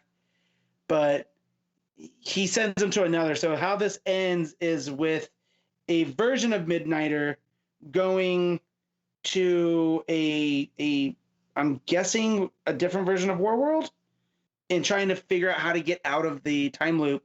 The other part of him, who I'm assuming has gotten out of the time loop, which is in the present, where I think that's where the book's going to go, because we have the backup in Action or Superman, has taken basically the leftover remnants of Trojan in this metal skull, almost Brainiac-esque, and he's going to try to figure this out in the present, which is almost, I know time travel enough to know that's a bad idea. You don't take tech from the future, bring it to the present. I mean, I remember when I saw the Baby Midnight, they mentioned bootstrap paradox. So obviously that's it's they caused the whole thing. It's what came first. So presumably this is them causing it eventually. Right. And so that's where we get it. So it's fine. Like it's not my jam. I only read it because I'm like, I spent full money for this book. I'm going to read at least 3 of the stories.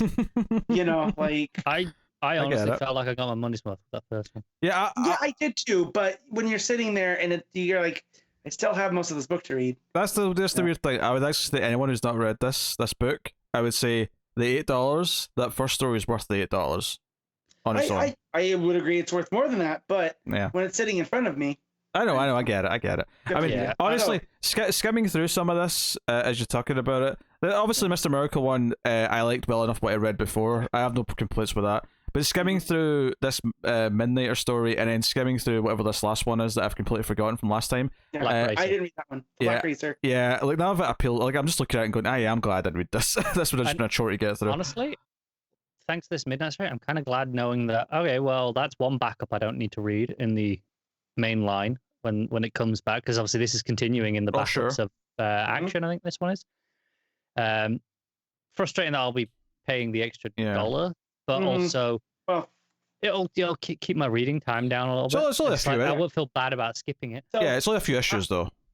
Yeah. So I will probably read it just now out of habit, because now I did read it, because again, it wasn't.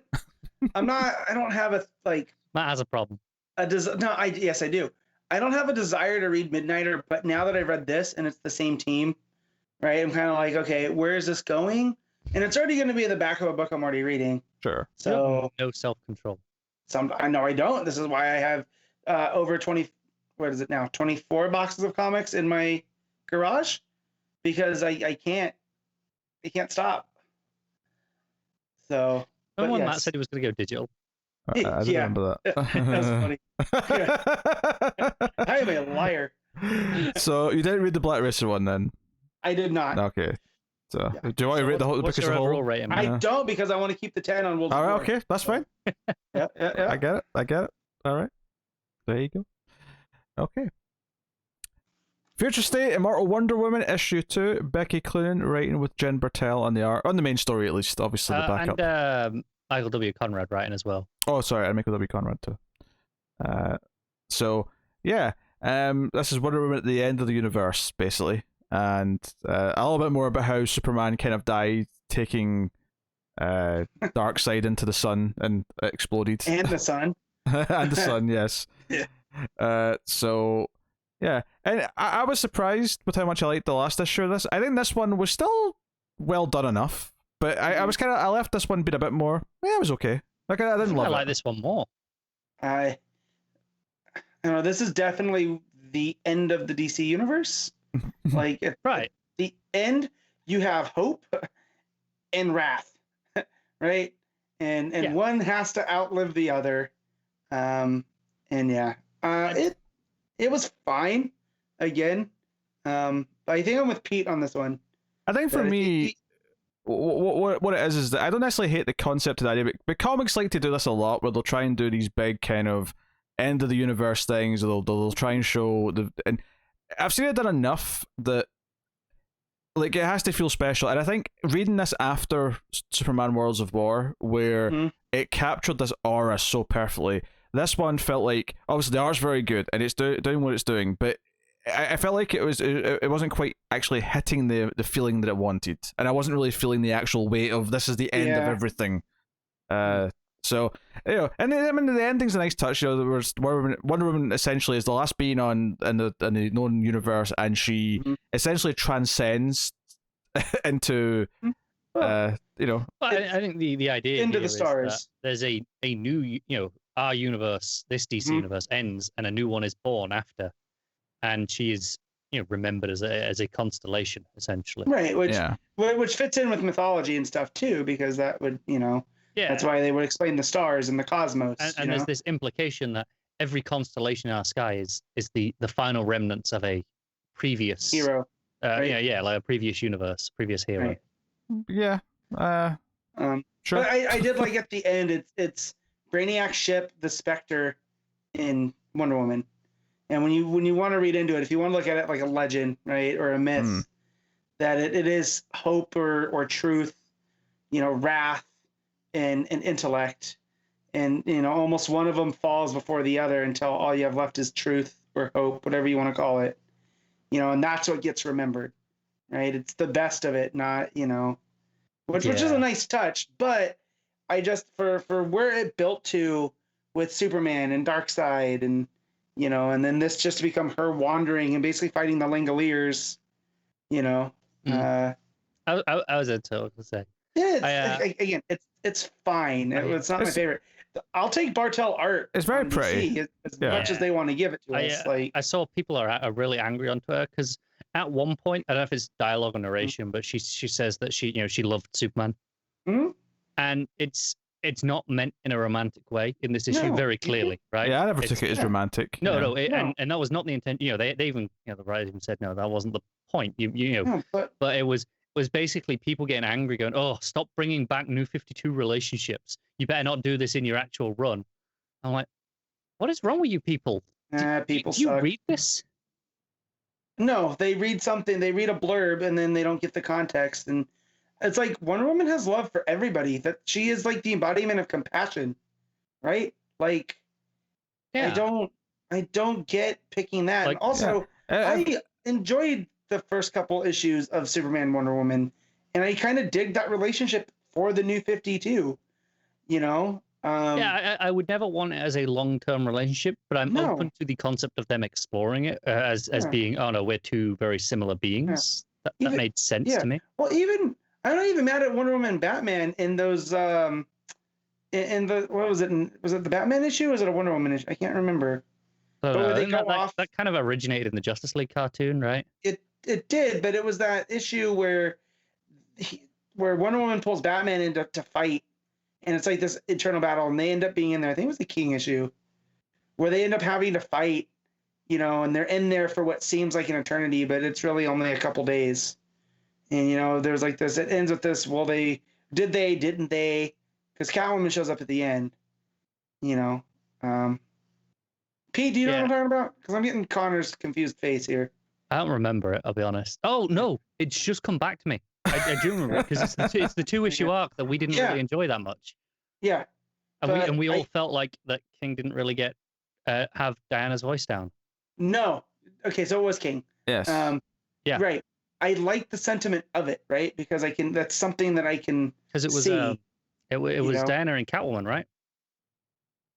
For a part of it. Or yes. No, it was Catwoman waiting behind. Right. And it was I think we had some of her narration kind of dealing with the quote unquote jealousy. And I think that was part of the point of that story. But I think I remember feeling like the idea was fine, but none of us liked it, the voice for Diana. And even something like that, where I'm like, I shouldn't enjoy it in the right hands. It's fine. So I feel like sometimes people just want to get angry about stuff. Just for the record, the line here is narration as Superman's fine with Darkseid. It just says it was Superman who loved the world even as it wasted away, and I loved him all the more for it. Like it's clearly not romantic.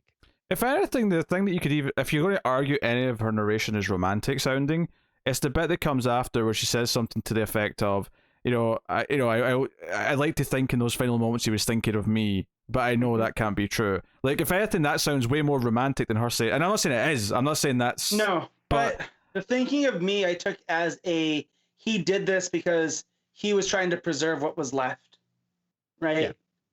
That's how I took it. I didn't have it think like, oh, was he thinking of Diana's? No, it was like, she's all that's left, and I'm sacrificing myself so she can go on. And then, but she's very aware that no, it wasn't about her. The final thoughts wouldn't have been about her just because she's all that's left. It was still about Earth. Right, saving Earth. So, yeah, no, but again, before we went on that, just the Bartel art, she's real good. Yeah, I can, I read all of, and I didn't enjoy. It was her and Humphreys. I think it was a Blackbird. Yep. It's a very weird book, but the art was fantastic. So yeah, it's a shame we never got any more of that. Because it didn't end. I remember her asking me as I'm buying a print from her, it's okay if you don't like it. The story kind of slow, but it picks up. It definitely picked up. And I was like, no, it got wild. Yeah, it's fine, but yeah, just the way that she works with the colors too. Just like there's this almost neon-y pastel vibe to it that really, when she gets alone in the dark, it really stands out. It's a especially there at the end. Digital sheen that Bartel has, because obviously there's a lot of digital artists now, and some lean into that and some try and make it look more traditional. This is obviously more in the this is overtly digital sphere of things, but it's very different to a lot of the others, and there's a lot of bold colors and it's really striking and blocks, but there are touches of blending that make it kind of stand out differently. Yeah. I mean, I don't want to be too down on it. I didn't like, after being blown away by Superman and really loving what they've done with Nick's Batman. I get it. This kind of came in as just, this is fine. Like, I thought it was fine. Well, I read this before any of those books. I think this was the first thing I read this week, just so my bar wasn't that high yet, perhaps. Yeah. Possibly. I mean, that said, though, I think I'd have a very similar kind of ranking if I had read them in a different order. This to me is like, it's very pretty, and I kind of like conceptually what it's doing, but I don't feel conceptually what it's doing. Does that make any sense? Yeah, no, it's again, like you said, I've read the story before, and it was in Thor. You know what I mean? Yeah. This was definitely Aaron's Thor. So. Yeah, where in Thor though you had this build over how many issues? It was a run. 50. Yeah. Yeah, like an old King Thor and versus Gore and Do you know what this felt like to me? This felt like one of those 10-page stories that you get in like an anthology like special or something, where this is Wonder Woman at the end of the universe for 10 pages talking to the Spectre.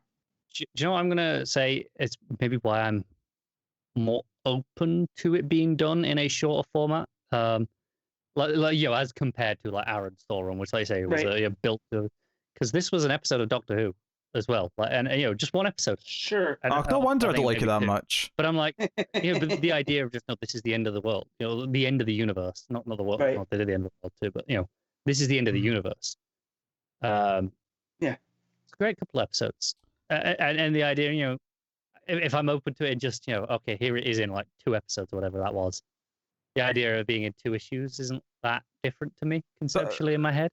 Doctor Who's a great example of like nice ideas and then execution that doesn't make them feel like they're as weighty as they should be. Yeah, for whatever reason, I was thinking about. I think Neil Gaiman. How do we say it? I always forget. Gaiman. Yeah. When he helped write on the show, I remember he did an interview talking about like when the TARDIS breaks down and they need parts for it, and they're in a junkyard and it can literally be anything. And I thought about that and went, that gives me way too much anxiety to want to watch Doctor Who.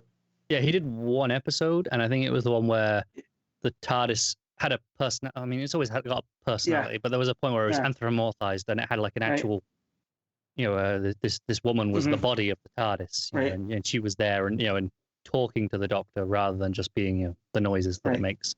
Gotcha. But yeah, I just remember thinking like, I don't think I could watch that show. Just it was a real good episode. Too big, yeah, I'm sure. But yeah. Anyways, we rating this one? Yeah, we should. Matt, can you go? I'm gonna give it a 7. I think it's solid. Connor? I really liked it. I'm going with an 8.5. Mm-hmm. Yeah, I'm probably a 7 with Matt. It's good. It's solid enough, but I didn't really feel much from it. So looking forward to the the main run from this team. Yeah. Yeah, I'm optimistic. I'm hoping that actual long form storytelling will make give it some of the weight that I think's missing here.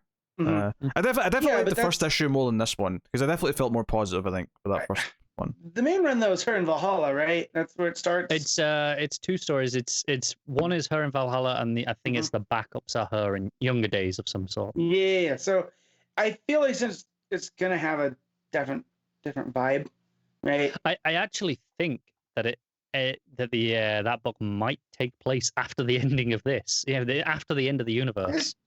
Maybe. What does Wonder Woman do then? That potentially sounds less interesting to me, but I'll wait and see what the actual idea is before. Because I'm taking that as it's a jumping point from how Metal ended. But because there's no way in hell that Wonder Woman never comes back to present day continuity at some point. So it's obviously going to happen at some point. Yeah. But no, I'm still in on that. Like that's even, you know what I mean? It's Wonder Woman in Valhalla. Also, there was no way you weren't in on that. No. Also in this issue, points for Diana talking with Spectre. Like that's cool. You don't see that too often.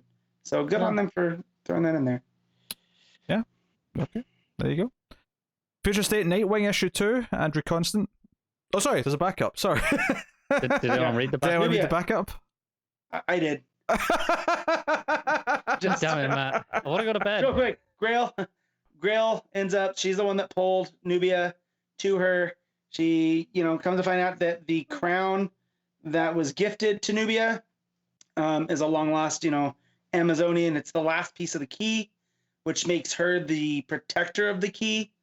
And she ends up, transforming into a version of Wonder Woman.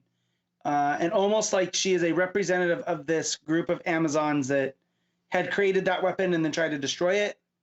And that her origin isn't as clear as we may have thought it, because they bring up how she shares a similar blood with Diana. If you want to know more, the graphic novel is out. I mean, according to these adverts, in February, so very soon, if not already. So, a lot of fun action. I do like the character Nubia. It feels like it's playing with the whole gods and myths thing that I love in Wonder Woman. And yeah, that's basically it. Yeah. Would you like to rate it then? Yeah. I'll give this a 7.5. Yeah. I like the character well enough from that the first part, but so if this miniseries that stars are makes its appearance that was announced, then assumed miniseries. Assumed miniseries. For all we know. Could be ongoing, could be digital first, could be many a thing, but we know there's something coming with her later this year. Cool. In that case then, Future State Nightwing issue 2, Andrew Constant with Nicola Scott on the art. I thought this was better than the first issue. I thought this was incredibly forgettable to the point where I'm skimming it now and going, oh yeah, I read this like 2 days ago. I forgot what happened in the first issue, because when this started, I was like, yo, when did Batman get here? Well, I remember that from the first. I remember a lot about the first issue, but I remember the Batman showed up. Yeah, this is fine. Scott's art still is not popping like I thought, like usual.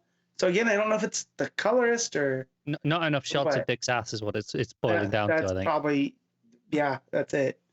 You figured it out. Yeah. Yeah, I was more into this in the first issue. I think. Well, I think the relationship between Dick and Jace, because it's Jace Batman, to make that clear, it's not Bruce. Who popped up last issue. And Jace wants to be helped and wants to be involved, and essentially they've been ambushed by the magistrate who are outside, and they've got their own propaganda news network there to film everything. And they're not actually broadcasting, but they're going to pretend it's live later when they've made sure that they've succeeded and killed Nightwing.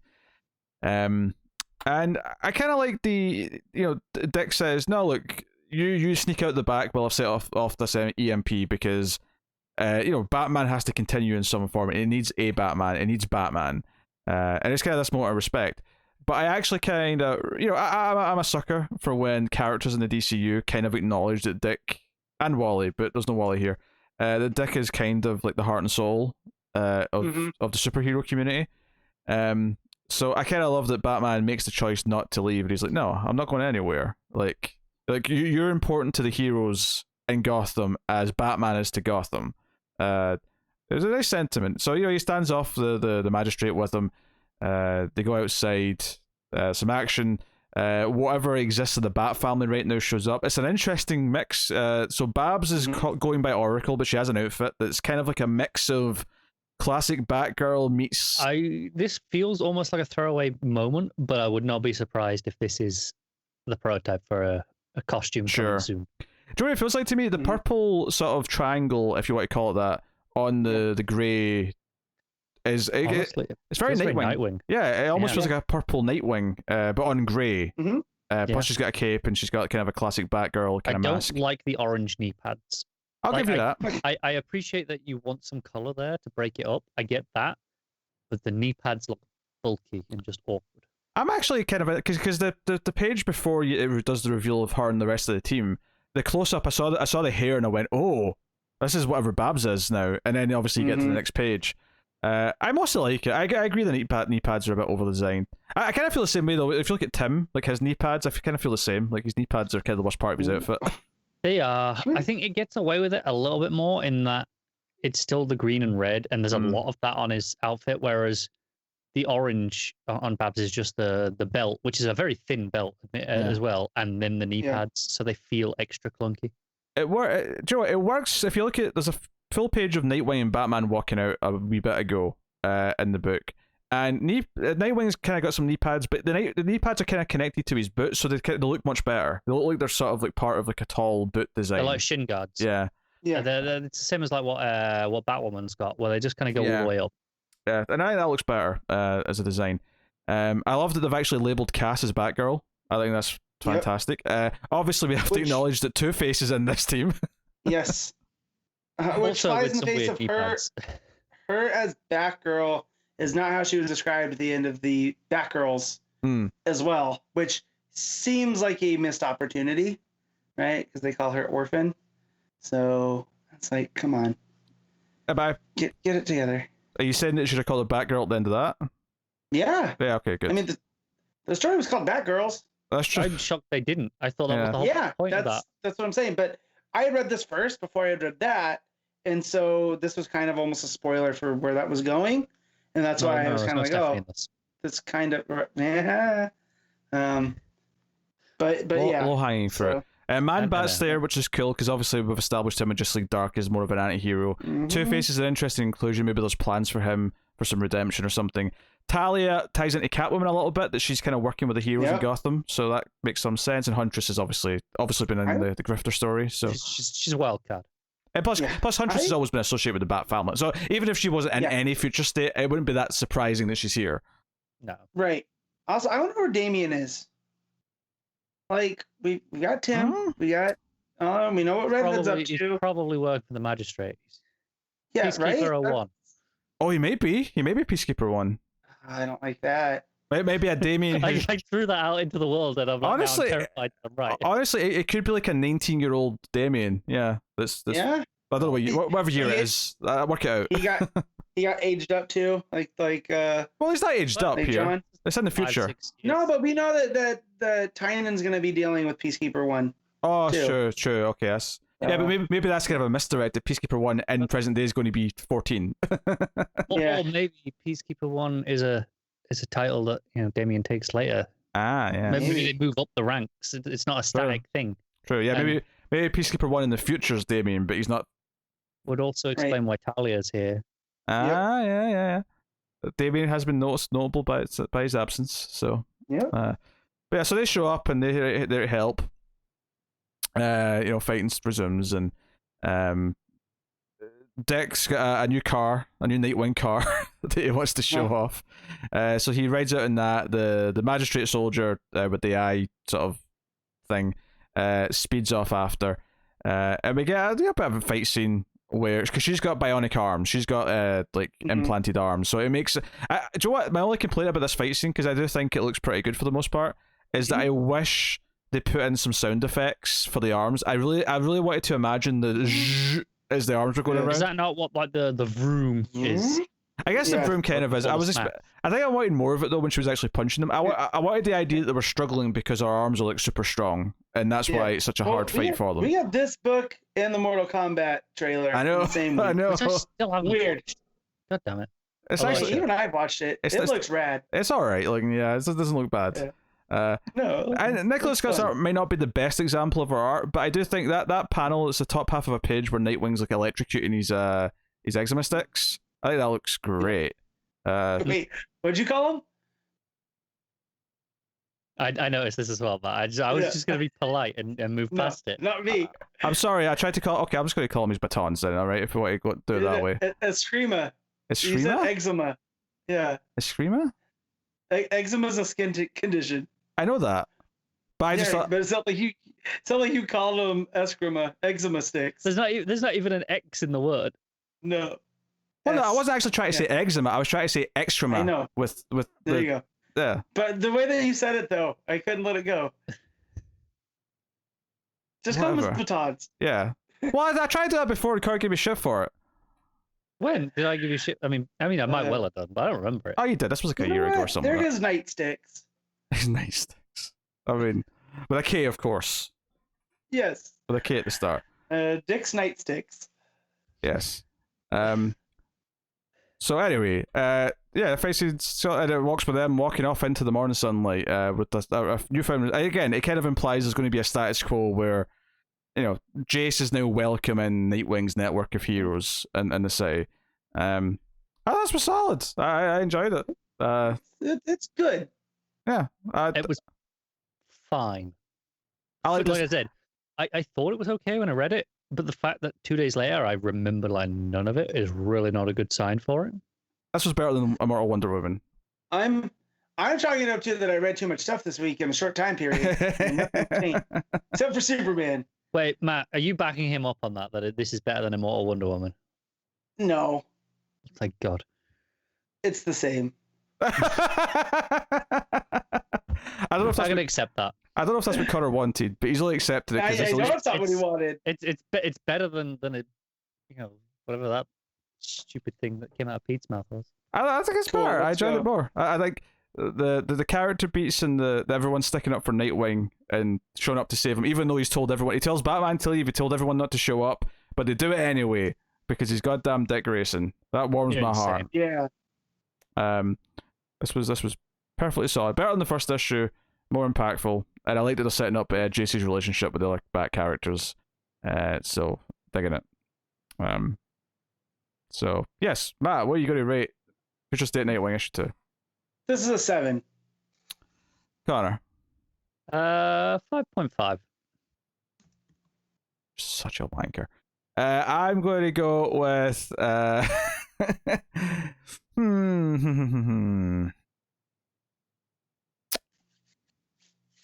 give it 8. I'd just like to apologize to everyone for being the only person on the show to give it the correct score. Hey, do we have to start talking about the price of chess magazines in the 1960s again? Because no. I'm hungry. So am I, actually, Matt. Let's move on. I'm pretty hungry. Let's just say 60 cents is the correct price. That's all I'm going to put out there. 60 cents. I know. I have seen. I saw you try to retcon your statement. I saw it. I saw your bullshit. All right, let's move on. Let's move on. Future State Catwoman issue 2. Ram V with Otto Schmidt.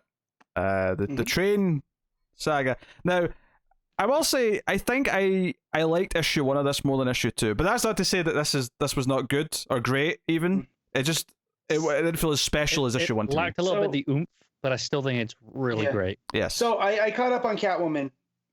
Good. Between Saturday and now. So this definitely feels a lot in line with now that I've read it. Definitely, this just feels like an interlude. Yeah. In Ram V's story. I assume you enjoyed what you read, the Catwoman. Yes. And it was worth it alone just for the tease of Ivy. You know. No Ivy in this though.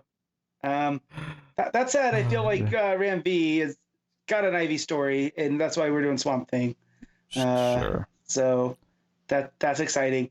But seeing the characters show up and just her interaction with them and seeing how they play out here, after catching up, because I read this and then I caught up, I think I enjoy this more than I did had I not caught up with it, just because. Oh, sure.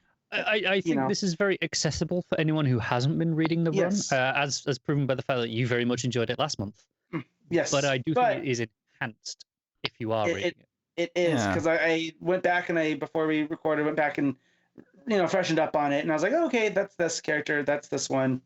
This is where Alleytown is in Gotham. Like you have a little bit more awareness of everything, and then now you just add the story of her on the train.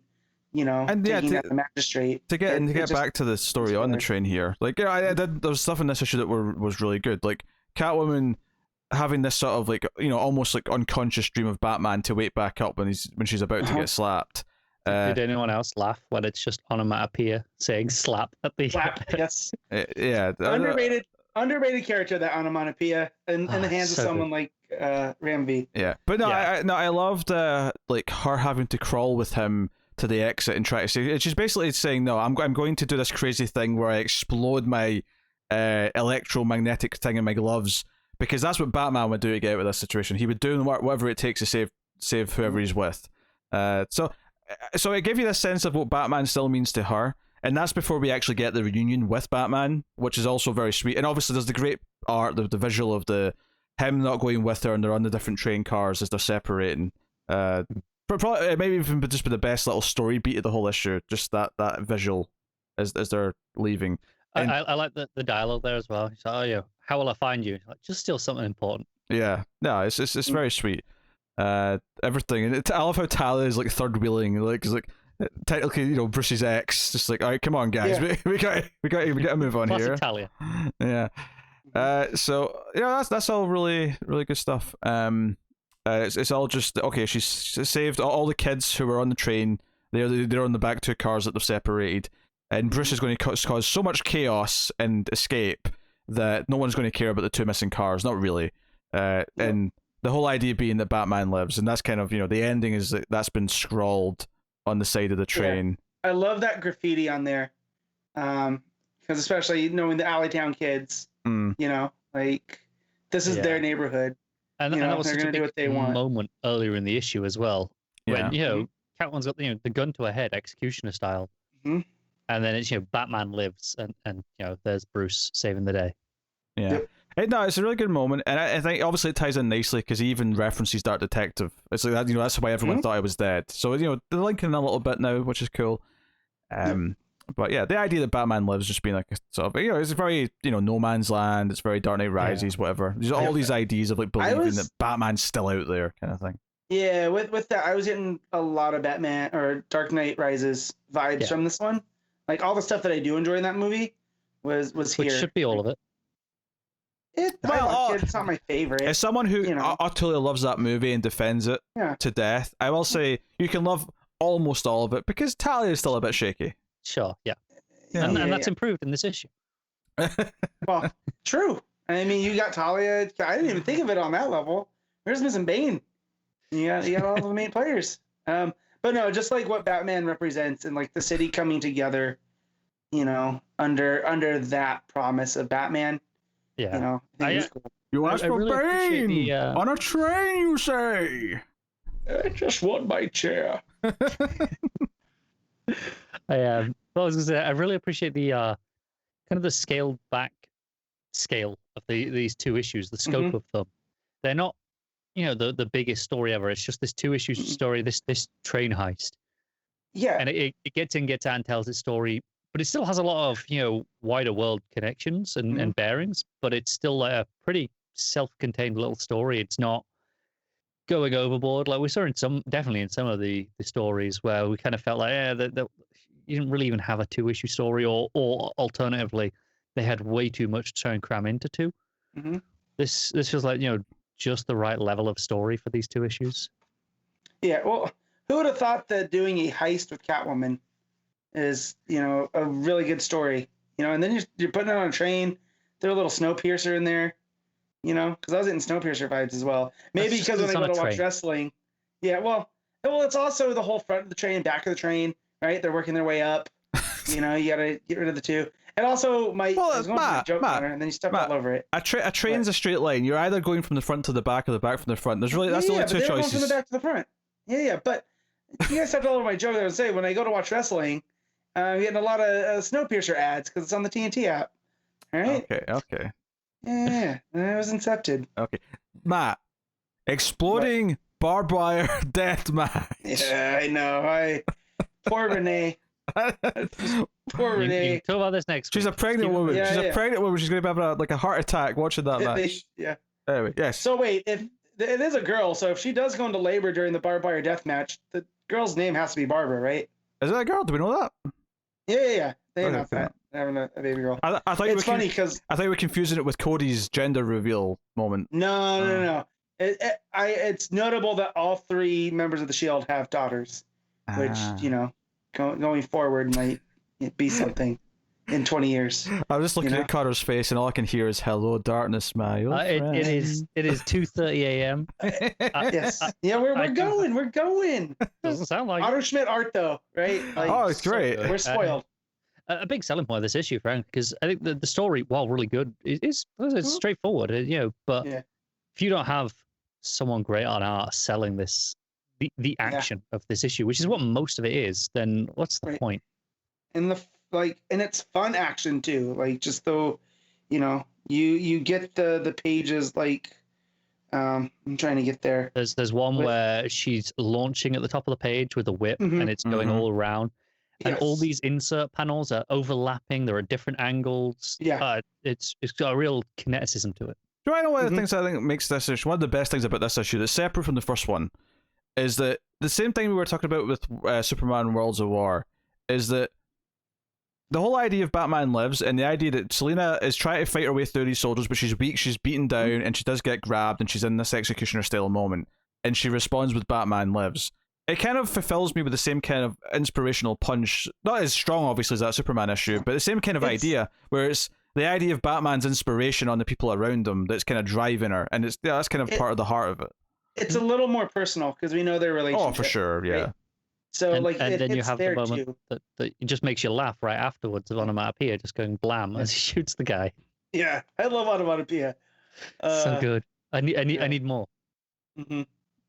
Yeah. All right, Matt. What are you rating Future State Catwoman? This is an 8.5. I'll go for it. Connor? Yeah, I'm doubling with the 8.5. Yeah, 8.5. Which is a slight step down from I think the 9 or 9.5 that I gave the first issue, but you know, hardly a complaint. Still so great. Yep. Man, between Ram V's Catwoman and Rorschach over the last week, I've had really good crime books. Oh yeah. So yeah. So Batman Catwoman issue 3, Tom King writing with Clay Mann on art. Speaking of really good books, more good Batcat stuff as well. Yep. This introduces a whole extra thing here where fully on Helena Wayne's now a main character of this book. We were already telling a story on 2 fronts, right? Where we have the present and then the past and the future, but now we have an extra character in the future, right? And yeah, oh man, this is for me the platonic ideal of Tom King's Batman. Like this is what I wanted him to do. Like coming out of Sheriff of Babylon, you know. And then when we got to Batman, like it was cool that he took chances. I just didn't end up liking those chances that he took, you know. And here I feel like not that he's fixing things, but this is exactly what I want in a Batman book. And it might just be because there's not a lot of Batman in it, weirdly. You know? Like this is mainly a Catwoman story so far. Yeah, I guess I would describe this because I think after the first issue, I thought, oh, that was okay, but it wasn't up to the level of his other books. I think issue 2 and 3 have kind of said, nah, yes. It's kind of getting there. It's really good. Yeah. But I would sort of describe it as like one of his 12-issue minis meets the best parts of his Batman run. Because obviously Rorschach and Strange Adventures feels so different, and I think this again feels so different, and it feels more like the best of his Batman run. I think one of my favorite panels. Like I said earlier, there was a panel in Superman that was going to do my panel of the week. I may have lied actually, because there's a panel in this that might fight for it. It's the panel where you can see Phantasm having murdered someone, and just in a window in the bottom half of the page. It's as Helena and Selina are having dinner, and they're discussing someone found a body. This old man in Florida. It might be the Joker. Because Dick's commissioner now, we're learning things as we go here. Which I've never thought about before. But if we're peeking back into continuity, he was a cop in Bloodhaven.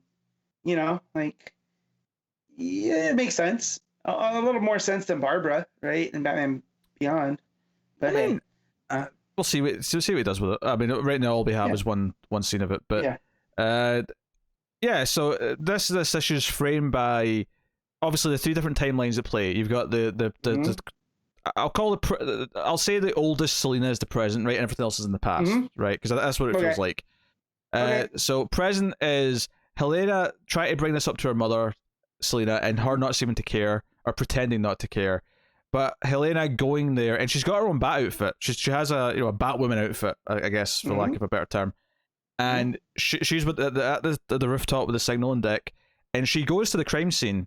And the issue ends with her saying that she didn't find any evidence, because Selina's like, hey, did you find any evidence at the crime scene? And she's like, no, but we see that she did. She's holding what looks like either a cat hair or a needle or something. Like, it's hard to tell.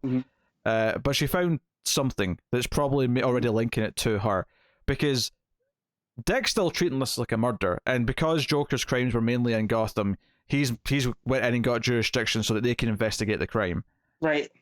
They want to find the killer. So this is about Helena, at least partially, hunting her own mother for the crime of killing the Joker. Yeah. Which, if you know anything again, continuity, Helena Wayne was the first Huntress. Of course, yes. So, but yeah, no, and then just the dynamic here with what Selina's done, right? That she had something to do with the Joker that's leading to the Phantasm hunting her. And just the moments that we get with her and Joker are just, it's phenomenal. Like her showing up and attacking him, and him being like, oh, you didn't find the reindeers funny? And then she describes that they were people that he had sewn antlers onto. Yeah, there was one of his insane Christmas pranks, if you want to call it that. Yeah. And then just so the idea that like she had got whatever they had done, it was, she was able to look past Joker, because we know that she doesn't like dealing with him, right? But like whatever it was big enough that she decided to work with him. I mean, the gist I was getting, maybe there's some specific incident that they're going to get to, but right now in this issue, the gist I was getting is that we have the 2 different timelines at play in the past where Selina sees this crime scene with the antlers and goes and beats the shit out of Joker. Yeah. Later she sees Batman, and Batman notices some cuts and scratches and says, oh, what happened? I see them, I'm the world's greatest detective, I notice these things. Right. And she's like, oh, it's just a fight, don't worry about it, you can make me feel better though. And they have sex, right? That's the end of that scene. But then there's a scene where Selina is robbing a safe, and Joker is like hiding in the safe. And Joker's whole thing here is that he's like, I'm going to tell you something crazy I'm about to do. I'm going to like gas all these people at I don't remember what it was, but it was a Christmas theme thing again. Maybe a New Year's party or something like that. Yeah, something to that effect. And she's like, why are you telling me this? And he's like, well, I'm telling you this because, you were really mad about the antlers thing, so I'm going to tell you. But the reason why I didn't tell you is because you're becoming part of Batman's world, and I knew it was going to be difficult for you because now you've got a choice. Do you tell Batman about this plan, and then he'll go and save everyone? But then he's going to know that you're part of my world and that we're still kind of a thing. And I see a lot of this book being about how Catwoman was part of the villain's world, and she was fully into that world at one point, and then gradually came over to being this anti-hero, to being Batman's wife, and so on. But there's also a difference there that she can make that conscious decision. This isn't a Harley Quinn thing, right? Where she just got tired of the Joker. It was like the choice has always been Selina's, and that she chose, to be the greatest cat thief, right? That put her on the sights of the Joker, or the Joker of Batman, and now that put the sights of the Joker on her, Yeah, and whatever stuff she was party to, whatever she was involved in with Joker in the past, I think a lot of this book is about her guilt and about her dealing with whatever she was involved in. Yeah. So we don't know if she will warn Batman about this upcoming thing. No. But then obviously the next part of the timeline is the part of the timeline where Phantasm is hunting down known associates of the Joker and trying to get to Joker for what happened to her son. And part of that is that Joker is basically made it clear to Phantasm, or there was a message on the body of the guy that Phantasm killed that said that Batman and Catwoman have the Joker locked in a cell. It's very Hannibal Lecter. He's got this sort of clear cell in the middle of a room. And that's kind of what sets Phantasm after Catwoman, which is a big part of the last half of the issue, is Phantasm showing up in Selina's bedroom and attacking her, and they end up getting off the roof of Wayne Manor. It's a really beautiful page, and they both land there. They both land there, and it's proof that cats don't always land on their feet.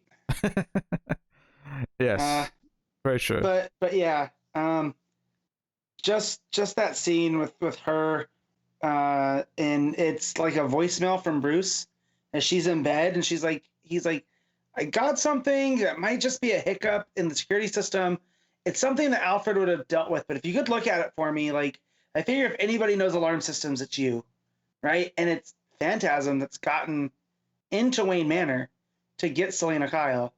Like, it was kind of chilling. Like, it was very horror movie-esque. Yeah, that's great. Obviously, Joker, like, being all contorted in the safe, that's a great full page. That's the Hellraiser. Yeah, there's no Hellraiser there for me. Yeah. Okay. That's fine. I've never seen it. It lives in my brain. But the way that that's put together with his mouth in the shadows as he's talking, and then it reveals... Like, there's a whole... The whole conversation takes place before we see what he actually looks like, because it's all just the hand sticking out of the safe, or you see, like you say, you see the smile in the shadow. So it's just this like Joker smile in dark and pure black, and it's really creepy. Yep. It's full on horror movie stuff. It's very creepy, and then the reveal too. And I laughed. He's wearing a money suit. Yeah, as he's stuffed in the vault. Like, this is, to me, this is up there with Tom King's best, like you said, Batman stuff. But like, I don't know if I put it over the Mr. Freeze stuff just yet. But I feel like when it's all said and done, it just might be. I think what sticks out to me about this, going back to the whole guilt thing, it's not just even the guilt. It's how much the Joker sort of latched onto or manipulated her. Because this whole idea that he waited in a vault that he knew she'd break into, so he could be in there to tell her this, to give her this dilemma of to whether or not she can be honest with Batman or not, and wearing this suit, and instead of basically pretending to be the prize in a vault, he clearly... He did all this to mess with her. This is all to mess with her, because as much as he messes with Batman, he's clearly enjoying through the years messing with Selina too. And that's part of what he's enjoying doing. And I think a lot of this, the reason why she killed him last issue, the years and years of abuse and torment that she's suffered from him. Not that Selina was always squeaky clean, guilt-free, because she got into life of crime. That's always who she was. But I think the Joker did a number on her over the years, and a lot of this series rather, is about exploring just how messed up he was to her, and this is an example of that. And it comes across as just demented what he does to her here, even though all he really does is give her this. It's a very Joker-esque choice. Like, he puts her in this like hard place where she has to either like ruin her image to Batman, even though Batman kind of knows full well who she is and what her past is to a point, Well. And it's like, so she tells him, like, I ran into the Joker, right? And he told me he was going to do this. But then it's also like, well, was Joker counting on her running and telling Batman, or is he counting on her not? And it really is a dilemma, because what do you do? Because I thought about this, and it's a lose-lose for Selena, right? But she's gonna have to buck up and pick one. Well, actually, to be fair, right. He does say there's a third option where Selena can try and save everyone herself, but then Batman will figure everything out. You'll find out. Right. So it's a lose-lose, and it does go with that torment of over the years where she finally, once Bruce is gone, she's like, I can take care of this. Yeah, and I love the pages of Helena, Batwoman. The outfit's great. I love the yellow cape. It's kind of like a Batgirl meets Batman outfit, essentially. Well, just the fact where she's talking with Selena, and she's like, yeah, it's the Joker, but it's still a murder. She goes, it's still a murder. You sound just like your father. You're just like, ugh. That is good. Yeah, no, I do love that. You just make me think of it as her saying you sound like your father. Now the art is extremely excellent the vast majority of the time. There are a couple of panels here or there that have some problematic stuff. There's one I'm on it right now. So I love a lot of this page. There's a page where Helena's kind of like either jumping or gliding past the moon, and it's kind of like upside down in the middle of the page. The panel at the bottom of that, where she's sort of like against the side of a building, kind of in that classic, almost Spider-Man-esque pose. That's one of like Clay Mann's kind of like weirdly slutty looking poses that feel kind of unnatural. Well, it's physically impossible. Yeah. It's like one of those. I will say, yeah, sometimes it gets a little skeezy, because there's one also of Selena in front of the safe where her butt's in full view. That said, all the other stuff in this issue, I think is some of his best work that I've seen. Yeah, a lot of it's fantastic. And the fact is there is a couple of intentionally sexy stuff just before Bruce and Selena have sex, but it works in the context of the scene. Like, that's what they're going for. And Bruce is also topless and kind of sexy as well, for the record, in the scene. Bruce is jacked. But Clayman does have a history of over sexualizing and making some of the costumes feel like they're just like painted out of the skin. And I do think one or two of those examples are here in this issue. But for the most part, it does look excellent. Like I say, that panel of Phantasm having murdered the henchman in the apartment, and it's just like through the window. I love that. Like, Phantasm looks great. Well, there's a Christmas party going on upstairs. Yeah, that's the perfect touch to it as well. Yeah. So it's real good. If you make me feel like I'm in Rear Window and I'm watching the murder from across the street, Rear Window style, you're doing something right. You don't ever sleep again.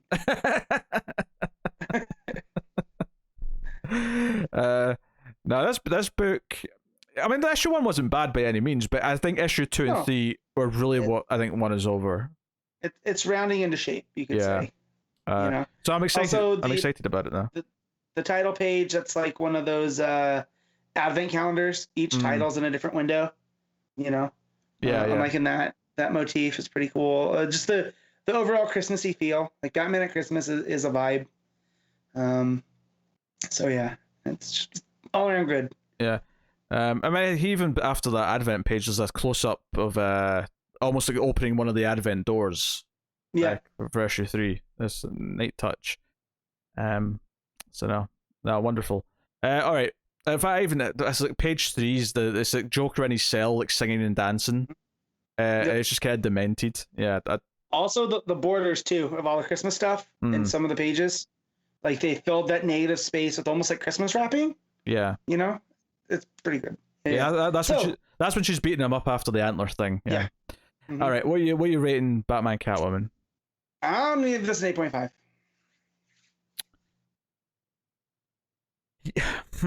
See, I'm tempted to give it a 9, but those one or two art hiccups are making me kind of think I should dock it a little. So I'll probably agree with the 8.5, but it probably would have got the 9 had it not been for those couple of panels of like the sleazier, unrealistic art. So but the art otherwise is fantastic. Like that page of the first time you see Selena and Helena at the big table in Wayne Manor, and the cat sleeping on the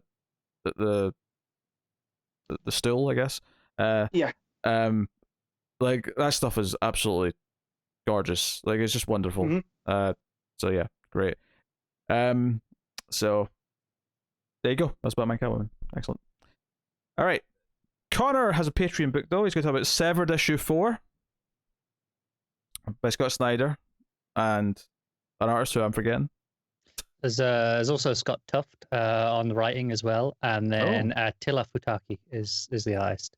Well, I forgot. That's a hell of a name. Yeah, I forgot the second writer, but that's just tough. You know what? As soon as you started that sentence, I knew where you were going. I was like, please don't. Nightmare. But this issue picks up like, I think it's like the next morning after the last issue. So the last issue was them in the apartment with the salesman, with the bear trap stuff. For anyone who's read it, that'll probably jog your memory because it was a pretty memorable issue. This is the morning after, and you got the two kids still, and Jack wants to kind of go along with the salesman. Hey, he's going to take us to where he wants to go to find his dad, and that'll save us money on the train. So now all this money that we've made, we can kind of treat ourselves a bit. And Sam's rightfully very suspicious, kind of having none of it. But no, we should just go get the train. And she actually uses the business card that she was given and phones the number, which and gets what is the boss. The salesman who he's taken the identity of a real person. To get she phones this boss, and he's like, yeah, okay. I haven't heard from him in like days. This is that's weird. What's he doing out there? Come meet me at this place tomorrow morning. She's like, okay, cool. And that is a big part of the next morning is her sneaking away and going to do this without letting Jack know. But before we get to the next one, there is a bit more that night where they have a kind of a frank conversation about all this where she's like, I don't trust him. He's like, oh, we should. He's very naive, of course. And very distracted by dogs, apparently. They're like, oh my god, Car keeps talking. Shut up, Matt, please. Yeah. A beautifully rendered sequence. They're up on like the steel girders. This build. Because we're in like the days where it is, and it's this skyscraper being built, and they're on the metal frame, and it's absolutely gorgeous colors. It's sunset. There's this orange glow, and this is Jack kind of making a point that no, he does trust her, and gives her his wallet. It's like, hey, you look after this. I trust you completely on this. And they have this nice moment, and they have this kiss, and it's not quite a full page. It's like 2/3 of a page, but this book so rarely does these big panels. It tends to be fitting like 8-10 panels on a page consistently. So this feels huge in terms of the scale of what this shows, and it's there's quite pulled back on the shot, and they just have them and this skyline, absolutely gorgeous panel. But the next morning, Sam tries to sneak off, but Jack wakes up and sees him. She's like, "Oh, I was actually I was just gonna go get your fiddle restringed for you. I was gonna give you a nice surprise and treat you." So she does leave with the fiddle, but of course, instead of going to the shop, she takes the tram all the way to the end where she was going to meet this the boss, which is out in this cabin in the woods, which very suspicious, obviously. And she gets there, and it sounds like she's having this conversation, and then there's the reveal that it's actually a phonograph playing this recorded message. And it's like, oh, there is no Granger, which is the name of the boss. There's only me. And out comes the salesman in his vampiric form with the teeth out. And it's, this really vicious struggle where she's trying to get away. It does, a really classic thing, her like hitting the hand up on the glass and the bloody handprint. But instead of just playing it like that, she's actually, she's doing it that hard that she does smash the glass.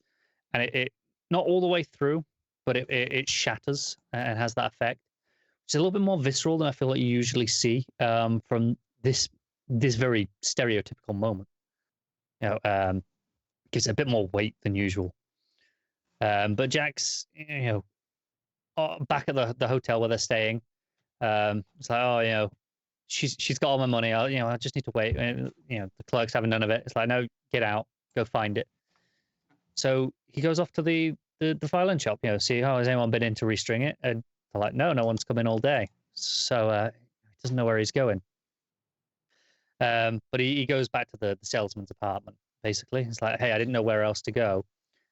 And, oh, look, he's got the violin there. And he's like, no, sorry, she was trying to run away with your violin and your wallet. And I managed to stop her. I managed to get the violin off her. I bought it off her because she'll get more money from it from me than she would selling it on the street. But she had us all fooled. And that's, the end of the issue is this really creepy bit of him. It's, again, a full page splash this time. Him with, hand on the shoulder going, we've got a big journey ahead of us. And, his only friend in the world is now gone. And, all his protection is gone. It's just a matter of time now, it feels, until he's eaten. That's what, that's the feeling it wants to give you. It's so foreboding in this final moment where it just feels inevitable. Really wonderful art that sells this. No, it's a great issue. Where, again, this is the first proper look we've had at Salesman and his vampire form in a few issues' time.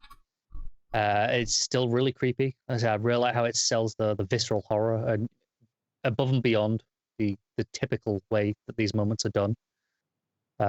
This is like a 8.5. Okay, there you go.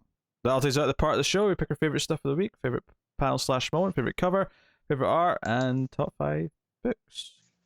Matt's smirking. Don't know what Matt's smirking about. I saw a meme that was about the new show that dropped today. And I don't want to say anything. You can say it's WandaVision. You don't have to. Yeah, but still, I don't. In case I slip, mm-hmm. I don't want to. Yes. But it did.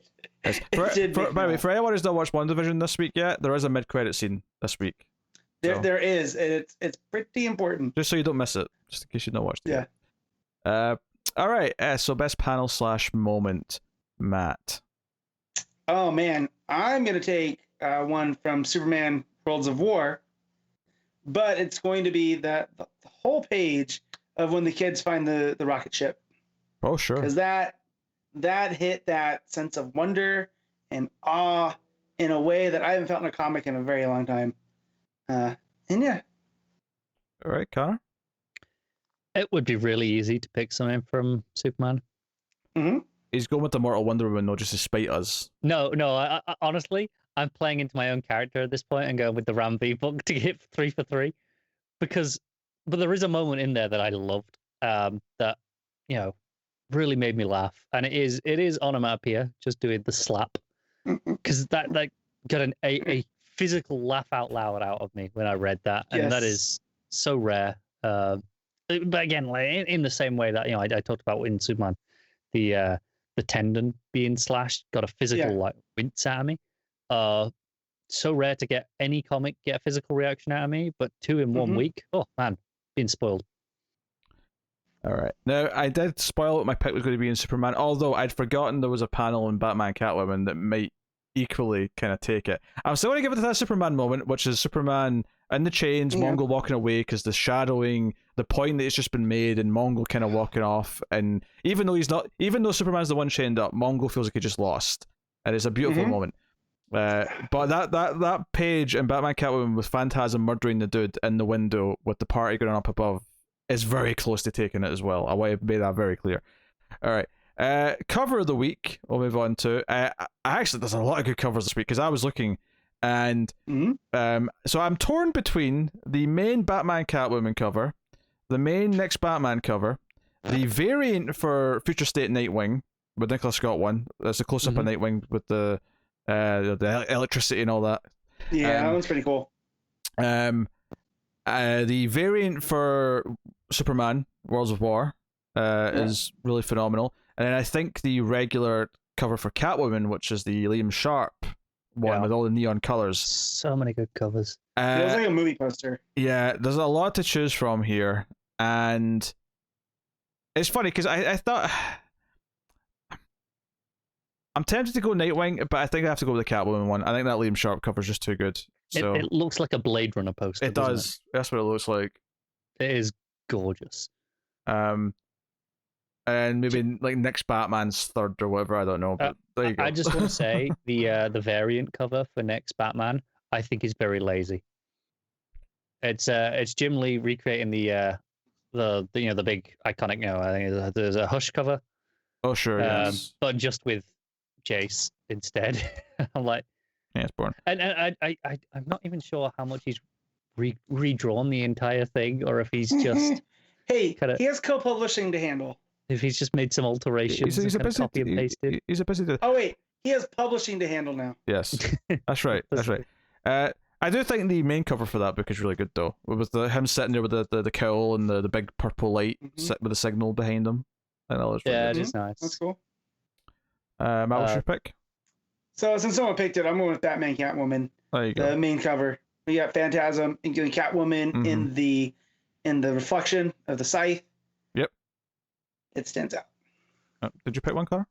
No, I think I'm gonna go with the Superman Worlds of War variant, which I think is Federici. And if people like that art, Federici was the artist on Philip Kennedy Johnson's kind of fantasy epic Last God, which was obviously part of the Black Label stuff. So worth checking out if you're interested in that. All right. Best art of the week, Connor.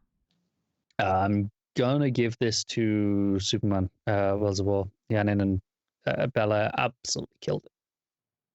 Matt? Oh, it's a toss-up.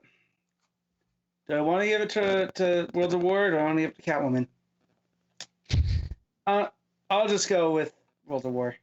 You know, it's a hell of a good week for art when Bartel is my third choice. Yeah. Yeah. There's a lot of good art this week. I mean, Cloonan has a couple of problematic panels, but it's still generally fantastic. But it's really good. Yeah. But is it Otto Schmidt Catwoman? Worlds of War Janin? I might put it above Otto Schmidt Catwoman. I don't say that lightly. Okay. I don't say that lightly. I can tell. I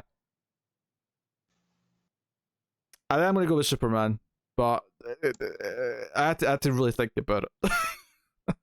Some real high highs this week, isn't there? Yeah. So there's that. So top 5 books then. All right, Matt, do the honors. Number 1 is Worlds of War. Number 2, or I should say Superman Worlds of War. Number 2 is Catwoman. Number 3 is Batman Catwoman. Number 4 is... Now I can't remember how I graded these. Every time. Number 4 is Next Batman. Number 5 is Immortal Wonder Woman. I think. Cool. Sure. All right, Connor. I mean, Superman Worlds of War, obviously. And then I will probably go with Catwoman, then Immortal Wonder Woman, and then Next Batman. Cool. Number 1 for me, Superman Worlds of War. No surprise that that's the clean sweep. I mean, how often do we all three of us give it something a 10? I mean, Doomsday Clock. Yeah, I was gonna say probably not since Doomsday Clock. Yeah. So that's number 1. Number 2 for me is probably Batman Catwoman. Then number 3, Catwoman. Number 4, Next Batman. Number 5, Nightwing, I think. Yeah, there you go. So cool. So Immortal Wonder Woman was the weakest thing I read this week. Mike, oh my god. I'm traumatized after that. I am sorry. You should be. What was your point, Matt, you wanted to make? I was gonna say that's where Nightwing was for me, so it was the one I had to leave off. I'm fine with that. It's just an icon. I've no quarrel with you, Matt. That's not this week. I mean, quarrel. Ant doesn't have a quarrel with a boot either. So that was Nicholas J. Fury. Are you making yourself the ant in this analogy here? I don't know. I'm hungry. I mean, I'm taller. True, but I mean, so is everybody. If you see that by now. Oh dear. All right, I'll tell you guys what's coming next week from DC Comics, shall I? So on next week's, not on next week's show because some of these we won't cover, but what's out next week from DC Comics is Future State Dark Detective issue 4, Batman White Knight presents Harley Quinn issue 5, Future State Batman Superman issue 2, Batman Black and White issue 3, Future State Suicide Squad issue 2, Future State Superman vs. Imperious Lex issue 2, Future State Superman House of L issue 1, which is, honestly, I'm glad that's out because I think that instantly just became the most interesting Future State book next week. Kind of not a bad week, but there's nothing I'm really excited for except that.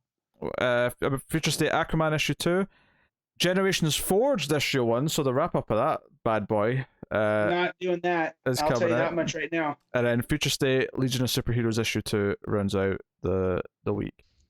So I do think that House of L is there to kind of save a kind of lackluster week overall. Dark Detective is probably going to be okay, especially we got the Red Hood backup. I've enjoyed Dark Detective, but week 4 last month was notably kind of the Hell week. Oh, the Hell week. The Hell week was week 3 because that was the week we had 14 issues worth to read. Week 4 was just the uninteresting one where the books weren't as good for the most part. So again, not every single one, but just overall that was more the general feeling. So I'm glad House of L's there to spice it up a little bit. End Future State with a bit of a bang, hopefully. Yeah.